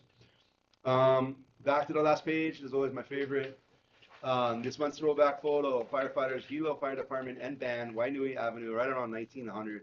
I don't know what building those are. I doubt they still exist. I have not put a Hawaii Fire Department band on my list of things to do just yet. Maybe, maybe one day. But again, like what a great organization. The history of where we came from. these guys wear the same badge that our personnel wear right now. Same badges I gave out last Friday to the recruits that are graduating. We're the same. We're here for the same reasons they were. We'll continue to keep putting these photos up as a reminder to the connection that we have. So that is it for the report. And just to let you know, I'm not in this picture. You sure? You sure? I don't know. I know you guys look okay. I can zoom in. I can zoom in. What about right there? No, I can zoom in right around there. Yeah. Okay, that's not funny. Okay, thank you, Chief. This is, before I was gonna take a recess, but if we could just continue on with the new business, because that's, Okay. pretty, connected to your report. Question. Yes. Oh, yes. Commissioner Hanano. Chief, on the daily vehicle checks, Mhm. is that per vehicle or per station? That's per vehicle. Right. Per And so, vehicle. and like I said, we maintain about 275 vehicles in the fleet. Yeah. Out of that 275, we maintain about, out of that 275 vehicles. So each station, well, like say, take Pahala, for example, they'll have a fire engine, they'll have a fire ambulance, they'll have a brush truck, they'll have a utility vehicle, they'll have a tanker, they'll have a spare ambulance, they'll have a spare utility, and each vehicle needs to be maintained because each vehicle may be used at any given time. So overall, that represents completion, percentage of completion for each of the vehicles. So like if it's daily though, if they don't use it, like Mhm. they checked it on Monday, they don't use them Tuesday, they gotta check them Tuesday again. Absolutely, So Right. every single day they gotta check 'em. absolutely. And the reason why is because we don't know what's coming next, Okay. right? We don't have the luxury of predicting the future, so. Right. And all those resources at any given time may be called upon, and they have to work, right? We've, things happen. I can't imagine what it feels like to be going to, like, say, a cardiac arrest call, and you go to start the ambulance and it Right. won't start. Right, that's That what I was feeling, wondering. that helplessness Percentage is very low, so. Yeah, I hate to be on the end, like, well, the safety driver, your Yeah. workers, but the patients too, right? right. If the ambulance no working. Well, and That's a absolutely. big thing. Oh, it's a So big- I would recommend, so again, and that's why the numbers don't really accurately identify. I could say almost with 100% certainty that our fire engines and ambulances are getting checked every single day. But that number doesn't reflect because it also includes the pickup Everything, truck and the right. spare ambulance and the one that's in the back. Yeah. Now, those are important, arguably not as important, but the numbers don't really kind of identify I that. was just And when curious. things get busy, sometimes I would imagine that the captain said, you know what, the spare can wait, let's do this, and then they get on a call. But yeah, every single vehicle. Okay, thank you. Commissioner Perry. How many jet skis we got for the safety walk? Right now, in operation, we run 2 skis. I think total inventory is about 6. And what- do we have photo boards for everyone? I believe we have, when they go in service, as far as that things, Yes. I don't know if we have 6 jet skis, if we have 6, I believe we do, but I have to go look into that. When they are in operation, they 100%, each one will have, the platform. When they go out, they won't operate without the platform. They call that, a rescue, I don't know, actually. what is that? Can't think of it right now. Right at the Sled? tip of my tongue. Sled. Rescue sled, There you go. sorry. Yeah. So I I just can, was wondering because he said that, we had 6 out there, but only 1 had. right, so that was a training photo, Okay. Yeah. right? With I the just image. wondered if each one had. Yeah, everyone's supposed to have one. Okay, Yeah. and it's retrofitted when we first get it. That's why I was wondering, how come it's not on here? Because usually it would be on every ski. Every ski that we train with should have one. I can't speak to why he Yeah. chose not to bring them out. Maybe there wasn't enough room in the container or, Yeah. what, I don't know exactly the circumstances that led to that, but Yeah, but that was a good question, yeah. Thank you. Anybody else had any questions for the chief's report? Okay, anybody from the public would like to comment on the chief's report or say anything? I don't see anything up there. We don't have our secretary here. I don't see any hand on the Zoom. So we can move on to the next item. Oh, Mike, Yeah. did we have anybody, on public? I just asked if anybody wanted to, comment on the chief's report. I don't see anything up there. No virtual hands, Chair. We're good. Okay. Okay, then we can move on to the next item of business, just the new business, which is the Hawaii County Fire Department's aviation program, including its helicopter in South Kohala, which is Chopper 2, as the chief, spoke about, that's our air medical chopper. And so the commission will receive a briefing from temporary fire chief Volpe or designee relating to the department's aviation program, including the following matters.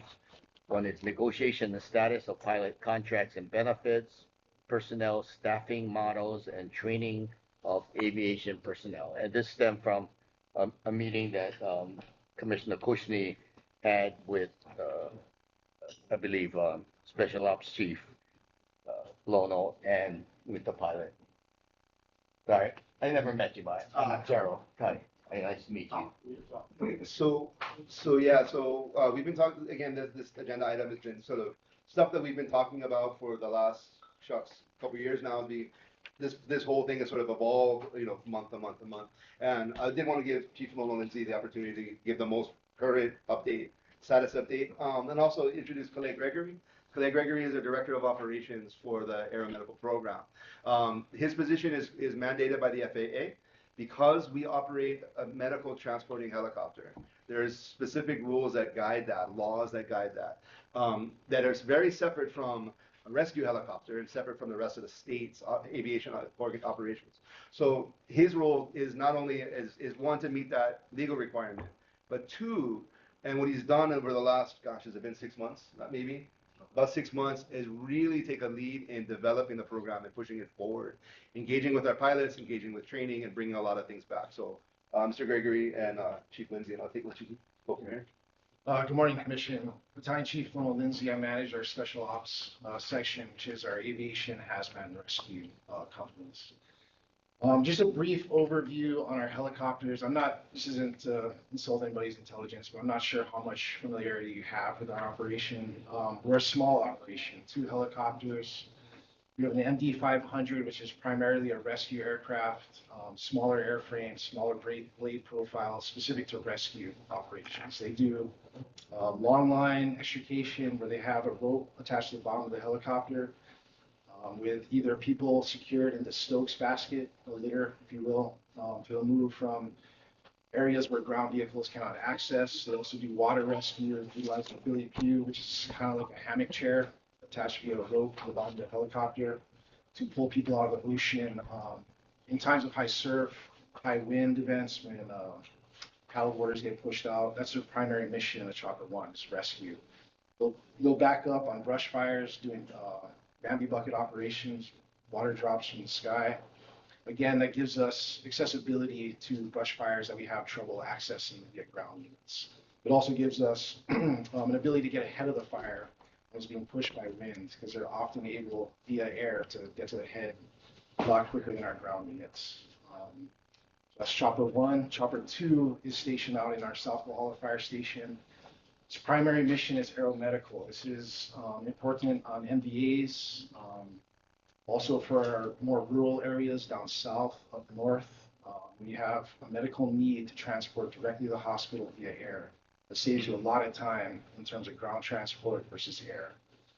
It also does backup mission as rescue. They can do the same thing that Chopper 1 is doing, a little bit of a clunkier setup just due to the airframe, but they are able to do rescues, attaching a rope to the bottom of the helicopter, pulling people out of those difficult to access areas on our island, and as well as doing the firefighting mission. So that's our two aircraft. We have 5 pilots staffing both aircraft. Calais basically oversees the management of the program in combination with one of our other pilots, Matt Mannion, who's our instructor pilot who ensures our compliance with regulatory aspects of FAA regulations. Right? So 5 pilots manning 2. We have 2 permanently assigned to Chopper 1, 2 permanently assigned to Chopper 2. And Calais will cover down on both. The guys from Chopper 2, the aeromedical aircraft, are both signed off on Chopper 1 as well, so they can cover. There's a little bit of cross staffing as we go. As you can imagine, with 4 main pilots, 7 days a week, 2 aircraft, we run into staffing challenges as we go through that process with the limited amount of pilots we have to staff. So going into any questions about that, just the general layout. Yeah. Going into what we've been doing with the pilot contracts. When I came into this position, we had transitioned from a vendor hire. Basically, we contracted a vendor to employ the pilots. And they were responsible for both retention, recruitment, and training of these pilots. Now, that becomes a difficult thing for a fire department with a technical aspect of what we're doing, to have somebody else in control of the training, recruitment of your pilots. Like, it gives you very little control as an organization over how you train those pilots, how you staff them. And due to the technical necessity of this mission, you want pilots who are able to hold hover, who are able to track left and right, who have good depth perception as you're trying to navigate a 100-foot, 125-foot line into position for your rescueman to make that rescue. So that was why we decided to go from a vendor contracted situation to direct hires onto the county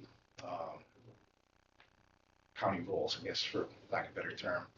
And the initial thing that we went to was an 89-day contract. The reason being that we need BU representation in order to go to a one-year contract. The 89-day is a temporary contract. It allows us flexibility in terms of hiring and firing these personnel, but it does not give medical benefits or retirement benefits. So it's a clunky way to operate with these contracts. We're trying to move to the one-year contracts, which require HFA representation. That's who we've identified as the most appropriate. The Hawaii Firefighters Association to represent the pilots. HFA's position is that they must be trained as firefighters, that they represent firefighters, and I understand their position. So we have started the process of a targeted approach to train our pilots up to the firefighter level. Targeted in the sense that foundational elements of firefighting, PPE, fire behavior, basic structural firefighting, and then targeted approach. Things that would be specific to their mission, brush fires, rescue calls, searching SAR events. So a combination of the two, both appropriate for firefighting, but one to fulfill the mandate from HFFA in combination with that to fulfill an obligation to train our personnel appropriately in the mission that they're performing. So we've had negotiations with HFFA informally. We're trying to get something codified in language signed off, allowing us to transition to the one-year contract. We are hopeful through those negotiations. It's been positive, all discussions regarding this. I think on both sides, both employer and labor, we understand the safety benefit to having pilots who are experienced and retaining, because once we get these guys with a base level of flight capability, right? They come to us with a couple thousand hours of flight time at least, hopefully 100 hours of long line, which is, you can do utility work with long line, right? Like it's basically a rope attached along the helicopter. More commonly than what we do, which is human external cargo, they'll be flying utility lines up in the mountains and putting them in. If you've seen them, especially Oahu, like you can see the ridge lines are covered with power lines, right? That's how they get that material up there. So it's a very technical operation. And once we get them trained up after a year or so, losing them sets us back significantly in terms of both operational staffing, but also in terms of the safety for personnel who are operating on the end of this line. We'd much rather keep these guys as long as possible. So our hope is eventually to transition to civil service, long-term employment, to give them, after this 1 year, we get them to the medical, as well as some sort of pension, transition into HFA contracts, which give us longevity, security for both these pilots who are professionals with families and need that security, but also on our end so that we ensure that we have them for years and years once we capture them, train them, and then hold on to them. I don't know if I've hit all of the points on the agenda. Sorry. This is a brief overview of the training aspect. So I have a question, Chief Commissioner Kushkin. How long can we keep renewing these 89-day contracts before we run into issues with that? This is sorry, this is a HR question. As far as I know, indefinitely. It's currently what we do, I believe, with the fireworks auditor who's been on that constant 89-day cycle. And that has to relate to his benefits as a retiree, right? We don't want to put him on a permanent contract and impact his retirement benefits. So I think with to his point, it is a DHR question. So kind of into perpetuity, we can theoretically continue these 89 days as long as we've needed to. And now that said, Department of Human Resources has taken the position that they would prefer not to have 89-day contracts, as would we. In fact, like you mentioned, because they don't provide medical, we currently recognize that we add an additional stipend every month to their base pay to allow them to then go out and buy their own insurance, recognizing that we weren't able to provide that. The goal has been from the beginning. So about a year ago, we're right now, I think we're starting the fourth 89 days. So at the end of that fourth, theoretically, it would be 1 year on a temporary contract. But as we led up to that, our initial conversations, because we didn't yet have the ability to provide the firefighter level of training, before we did not have, HFFA had actually said no. So essentially they say, you know what, we're not comfortable with contract, they don't meet the firefighter requirement, we're not going to be able to manage them. And that said, left us in a hole where the only option at the time really was these 89 days. And since then, it's been daily discussions to try to get us back. They would prefer to get off 89. We would prefer off to get 89. As far as black and white, though, if we needed to continue, we can continue it as with me. What I don't think would keep, though, I don't think the pilots would stick around forever. Right, so that's, I guess, part of the issue is there a sense of urgency between all parties, HFA, the HR, and the fire department to try to retain, Yes. Yes, Commissioner, to your point, we've had meetings with DHR. We had a meeting scheduled with HFA that got canceled. Dude, they're pretty busy at this point in time with arbitration and mediation. We've had positive momentum towards this avenue, and we're just continuing to pursue. In fact, that 89-day option was actually a suggestion from DHR's director, recognizing the need. And that's something that, like, for better or worse, is something I can do in these conversations is advocate the need and really try to articulate it as best we can. So it was once we came back that we weren't able to go to a 1 year to be representation. Well, there's options to pursue Hawaii Labor Relations Board. There's options to pursue another option, see what other BU we could. But it was at DHR suggestions, 89 days will work. It's a lot more work, but this is something that we can use to get started and build into the system. So that was actually, it's with their support. They know the urgency. Right. So I'm confused, I guess. So is the 1 year contract like to transition to permanent status? The long-term goal is career civil service, which means County of Hawaii employees permanent like anybody else in a uniform or any other employee of the county. There's a couple caveats to that though. One, salary schedule. In order to be competitive, we'd have to match a SR rating and a salary schedule. Now, pilots don't necessarily line up with anything that's currently exists within Hawaii County. That's one. Two, there's some changes internally on supervisory. Well, an SR, a higher position, a higher paid position supervising, or a lower paid position supervising a higher paid position. So there's some of those issues with that. Also, that I think it becomes a long-term goal.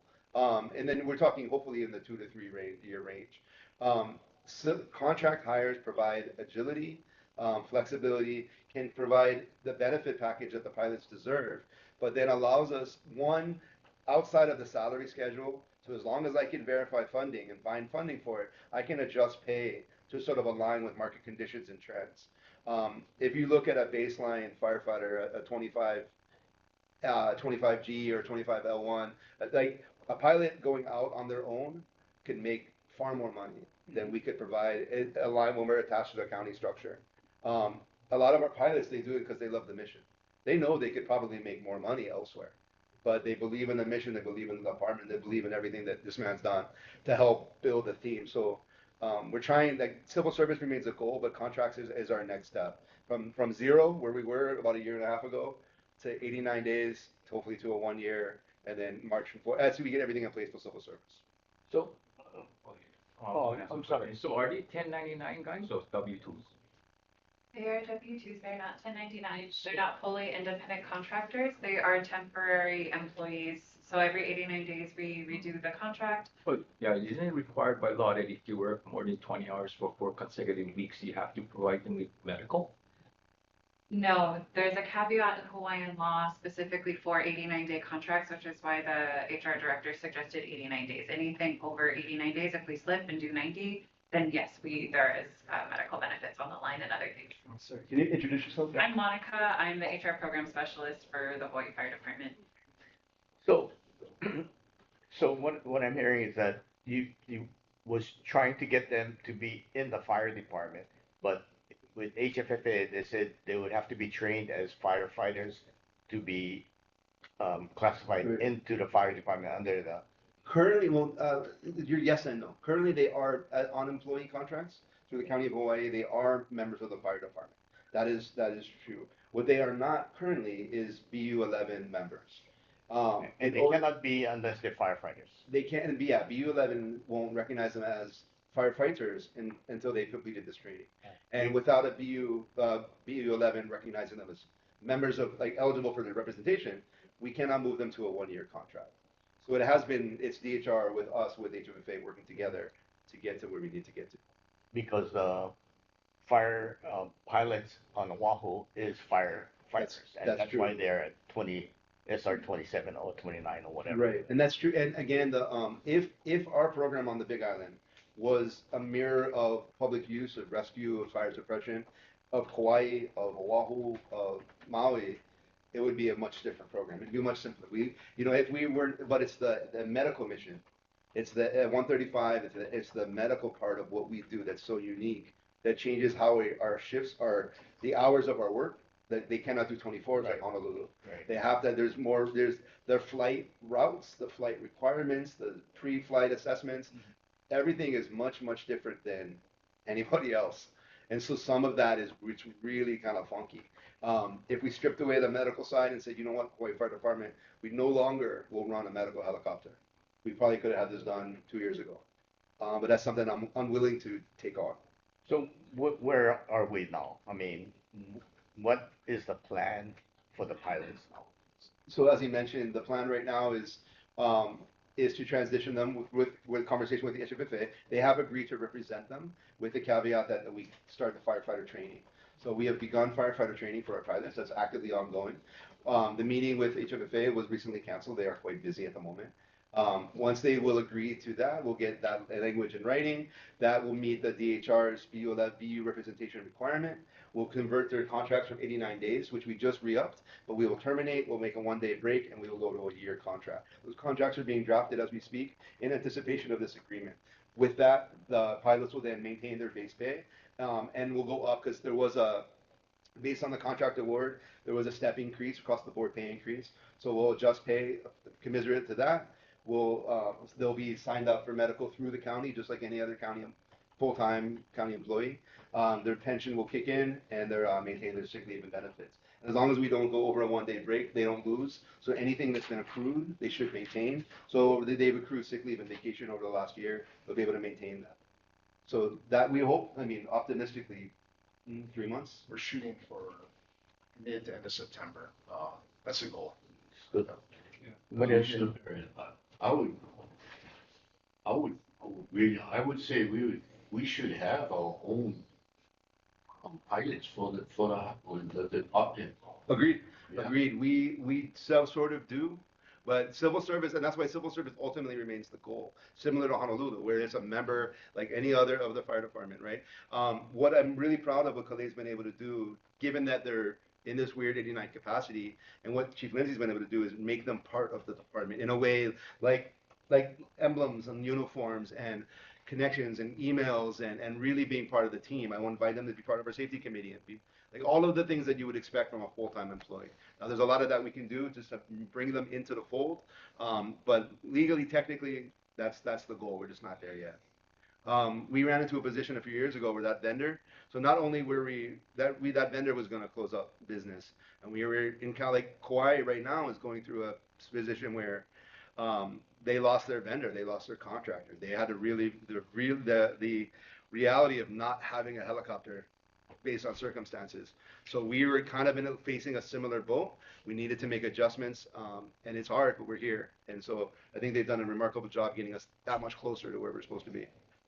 Currently, you said we have 4 full-time pilots, and then Kalei fills in. How many pilots optimally do we need? Or what's the goal there? That's a good question. So right now, a couple of things. So one of the other things that, what a year-long contract, and let me take it back. What the pilots being recognized as firefighters, another thing that it does is qualify them for an exemption from FLSA.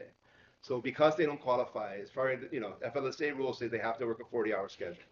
So having to work exactly 40.0 hours, no more, no less, on an aircraft schedule where we're trying to maximize daylight is put us into a 13 and a half hour shift. Once we get to the 1 year, we can drop those hours. We can go from a 3-day and a 4-day, and we can maintain coverage. For pilots, theoretically, if nobody ever took sick or nobody ever took vacation, it would cover. The fifth mission manages that. The question that we had, and so we actually have in our budget, we have 2 placeholder positions for 2 more pilots. There's no money attached to it, but they're placeholders. They exist because we recognize that realistically, if somebody, like breaks an arm, they're going to be short, we're going to be short. So having that extra pilot, what we ran into last year, was what does the pilot do when they're not flying?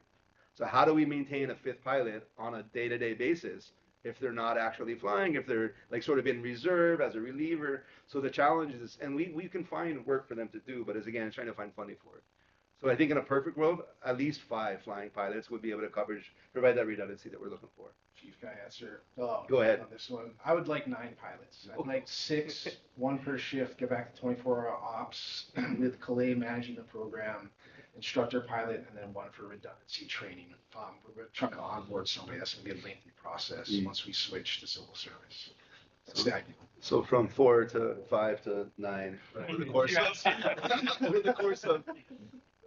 of, Chuck, some years. It'll take some time to get there. Commissioner Wolf, I was just wondering, how long has this been the 89 rule?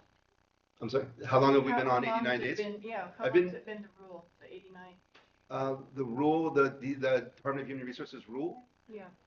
I can't speak It's to an that. HRS statute, actually, so it's a carve-out at the state level in the laws of So it's been for 20 years the same, or probably longer than that, so. 40 years? Yeah, it's an HRS statute. It's not actually just a county thing. It's all the jurisdictions in the state use it to flexibly hire when they cannot find another way to bring in civil service. Because the other counties seem to have moved on, they contract.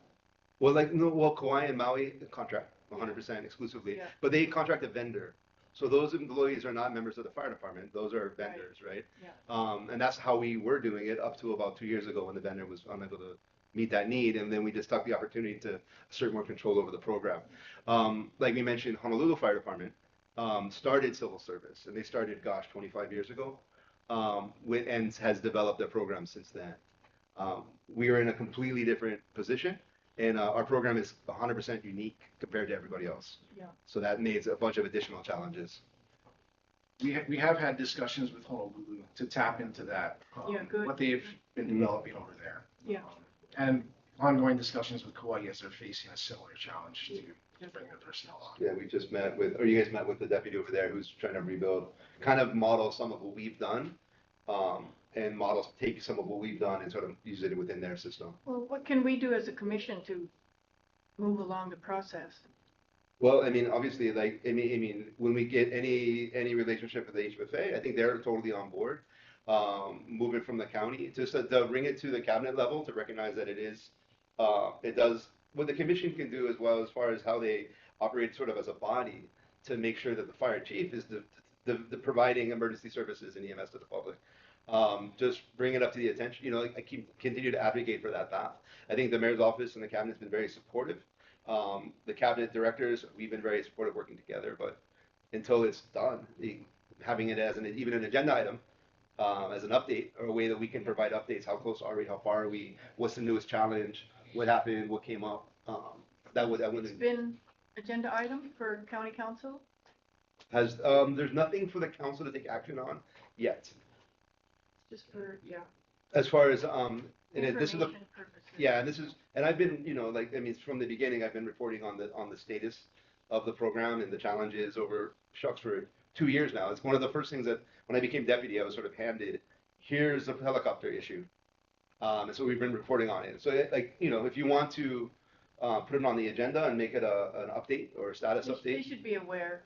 I mean, that can be similar to the rescue watercraft program that we put in, Yeah. and you can add it onto your chief's report. Yeah. Sure. So, out of curiosity, are there any current pilots that we're in danger of losing if this continues to drag on? Yes, so Clay, do you mind speaking on Yeah. aviation in general in the islands, what it looks like in Yeah. terms of opportunities, flight hours and all that? Yes, please. We have probably the most qualified pilots in the state, hands down. They do something that nobody else in the state does, and the fact that they do the helicopter air ambulance on top of search and rescue and fire. So they get a More job. land, a lot more land. And when they do fires, they do it in a larger area. So they could get a job anywhere they want. And we have a lot of new EMS companies coming here, offering quite a bit of money. So it's hard because I know they love what they do. They want to keep doing this. And it's hard when you have a lot of competition. So not that I know of exactly that anyone's ever said it, but I mean, there's a new base opening in Waimea, and they're probably looking for at least 7 or 8 pilots over there. So It's the nature of aviation, right? I mean, the new helicopters, the life flight networks, the new providers that are it's an overall net benefit to the community. But it's important for us to do everything we can as a department to maintain that expertise. It's our personnel that are hanging beneath the chopper. It's our families that are getting picked up and taken to the hospital. It is in line with everything else we do as a public service, as a public organization to maintain that we do everything we can.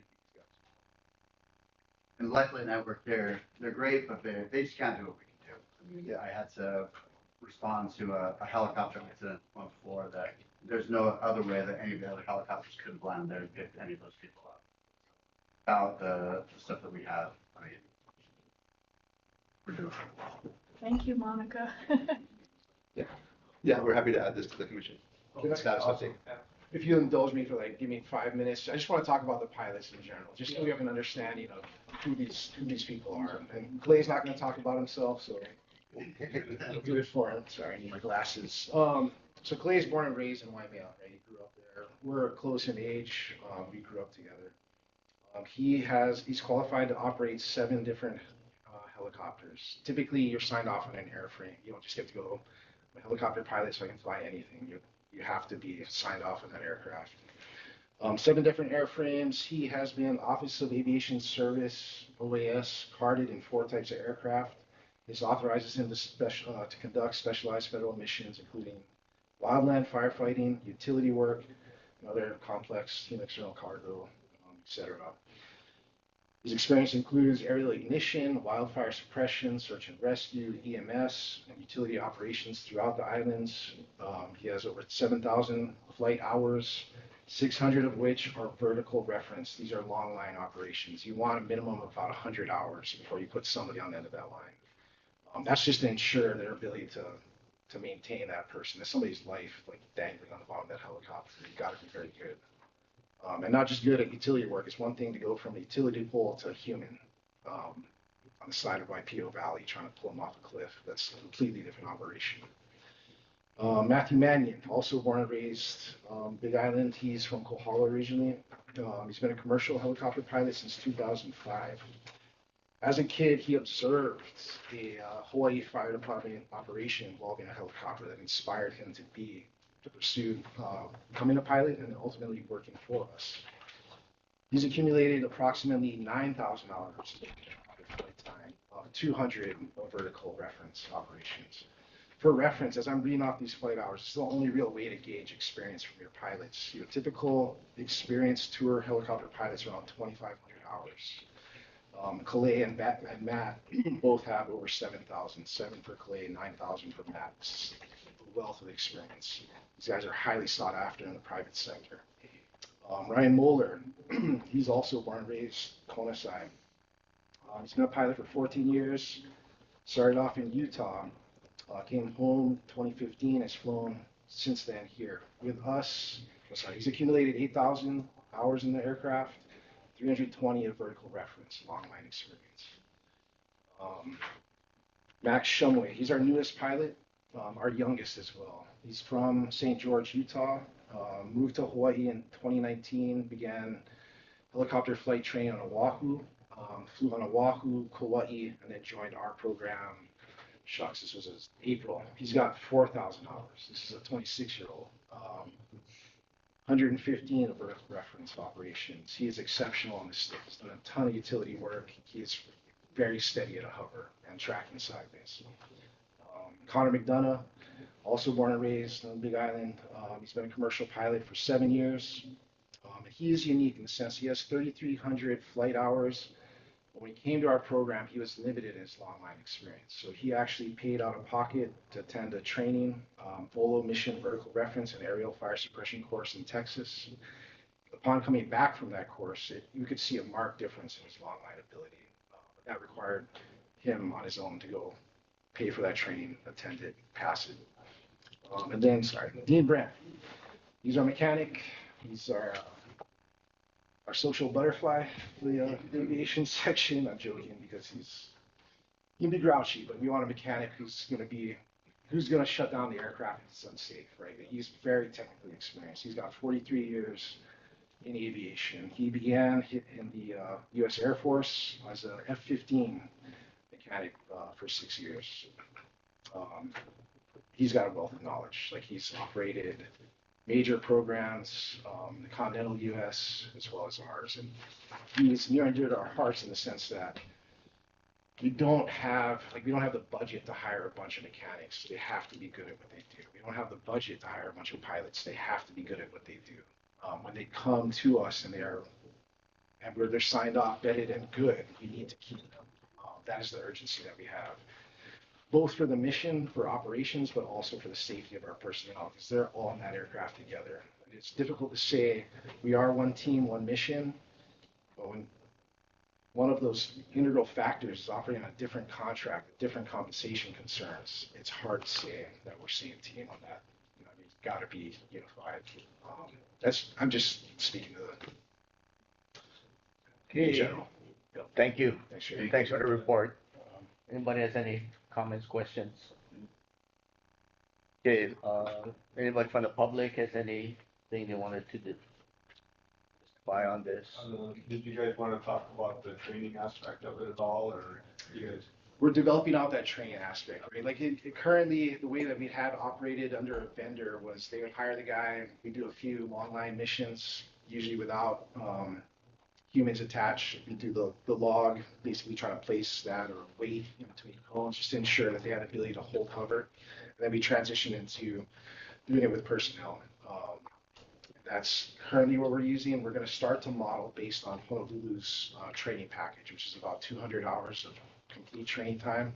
But Honolulu's model is unique in the sense that they're taking firefighters with a commercial license and training them from ground zero in some cases, like zero long line experience, building them from just like a basic pilot license into a fire helicopter pilot. We're not quite there yet. We're relying on these guys coming in with a lot of experience so that the training time is minimal, because once we lose a pilot, we're down to 3. We're trying to staff this aircraft. We need to get that guy going in order to be operational again within safety margins to ensure that they're not dragging people over the rocks, through the water, and the trees. Yeah, sorry, that's a general view. Yeah. It's very important. Okay, anybody else? Nobody from the public has anything? I don't see any hands up there. Okay, if not, we can take a short 10-minute break. So if you want to just give a time that we'll be back. So let's say 11:20. Yeah. Yeah. Okay, 11:20. Okay. Let's move back. Thank you. Donut time. Yeah. No,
Yeah, Department of Health.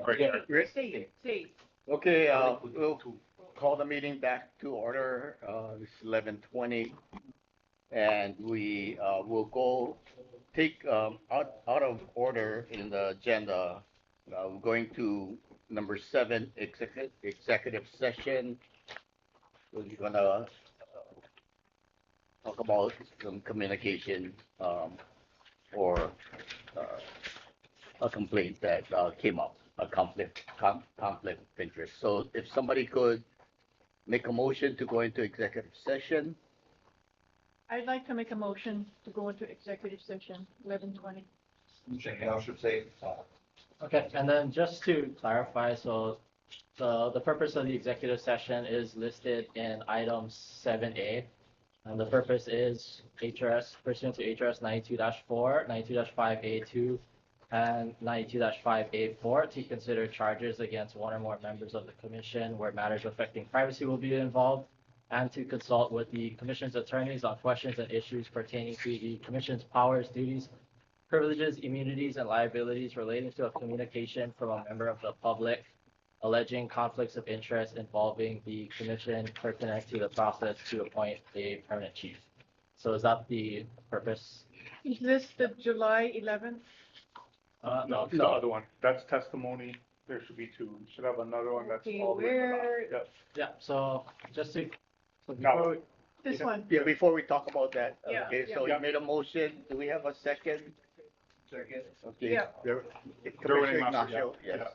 The second, any discussion? Anybody from the public willing to, wanna speak on that? I don't see no virtual hands, Mr. Chair. Okay, so. We do have a question from the public. Sir, if you want to just state a name or your name, you don't have to if you don't want to.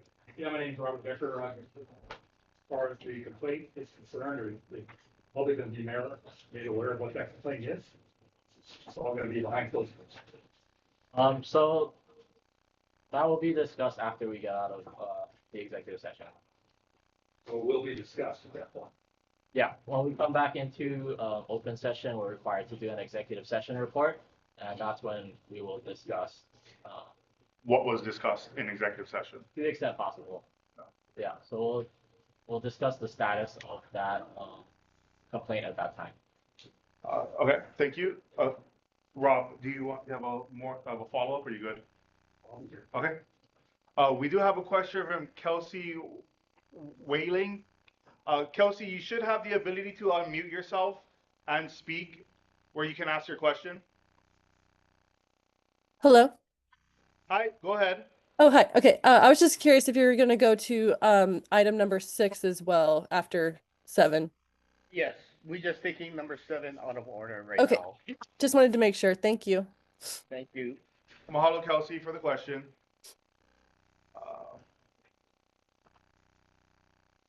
Okay, any more questions? Raise your virtual hand. Seeing none, Chair, back to you. Okay, thank you. Any discussion on going to executive session? If not, all in favor of going into executive session, say aye. Aye. Any opposed? We're in Yep. executive session. Thank you. For the members of the public, if you just, I'm gonna pause this Zoom meeting. If you just monitor the link, it'll repopulate once we join back into open session. So I will pause this Zoom. It's not gonna end, it's just gonna be paused. But if you just continue to monitor the Zoom webinar, it will pop up once we come back into open session. So mahalo nui. See you guys when we get back.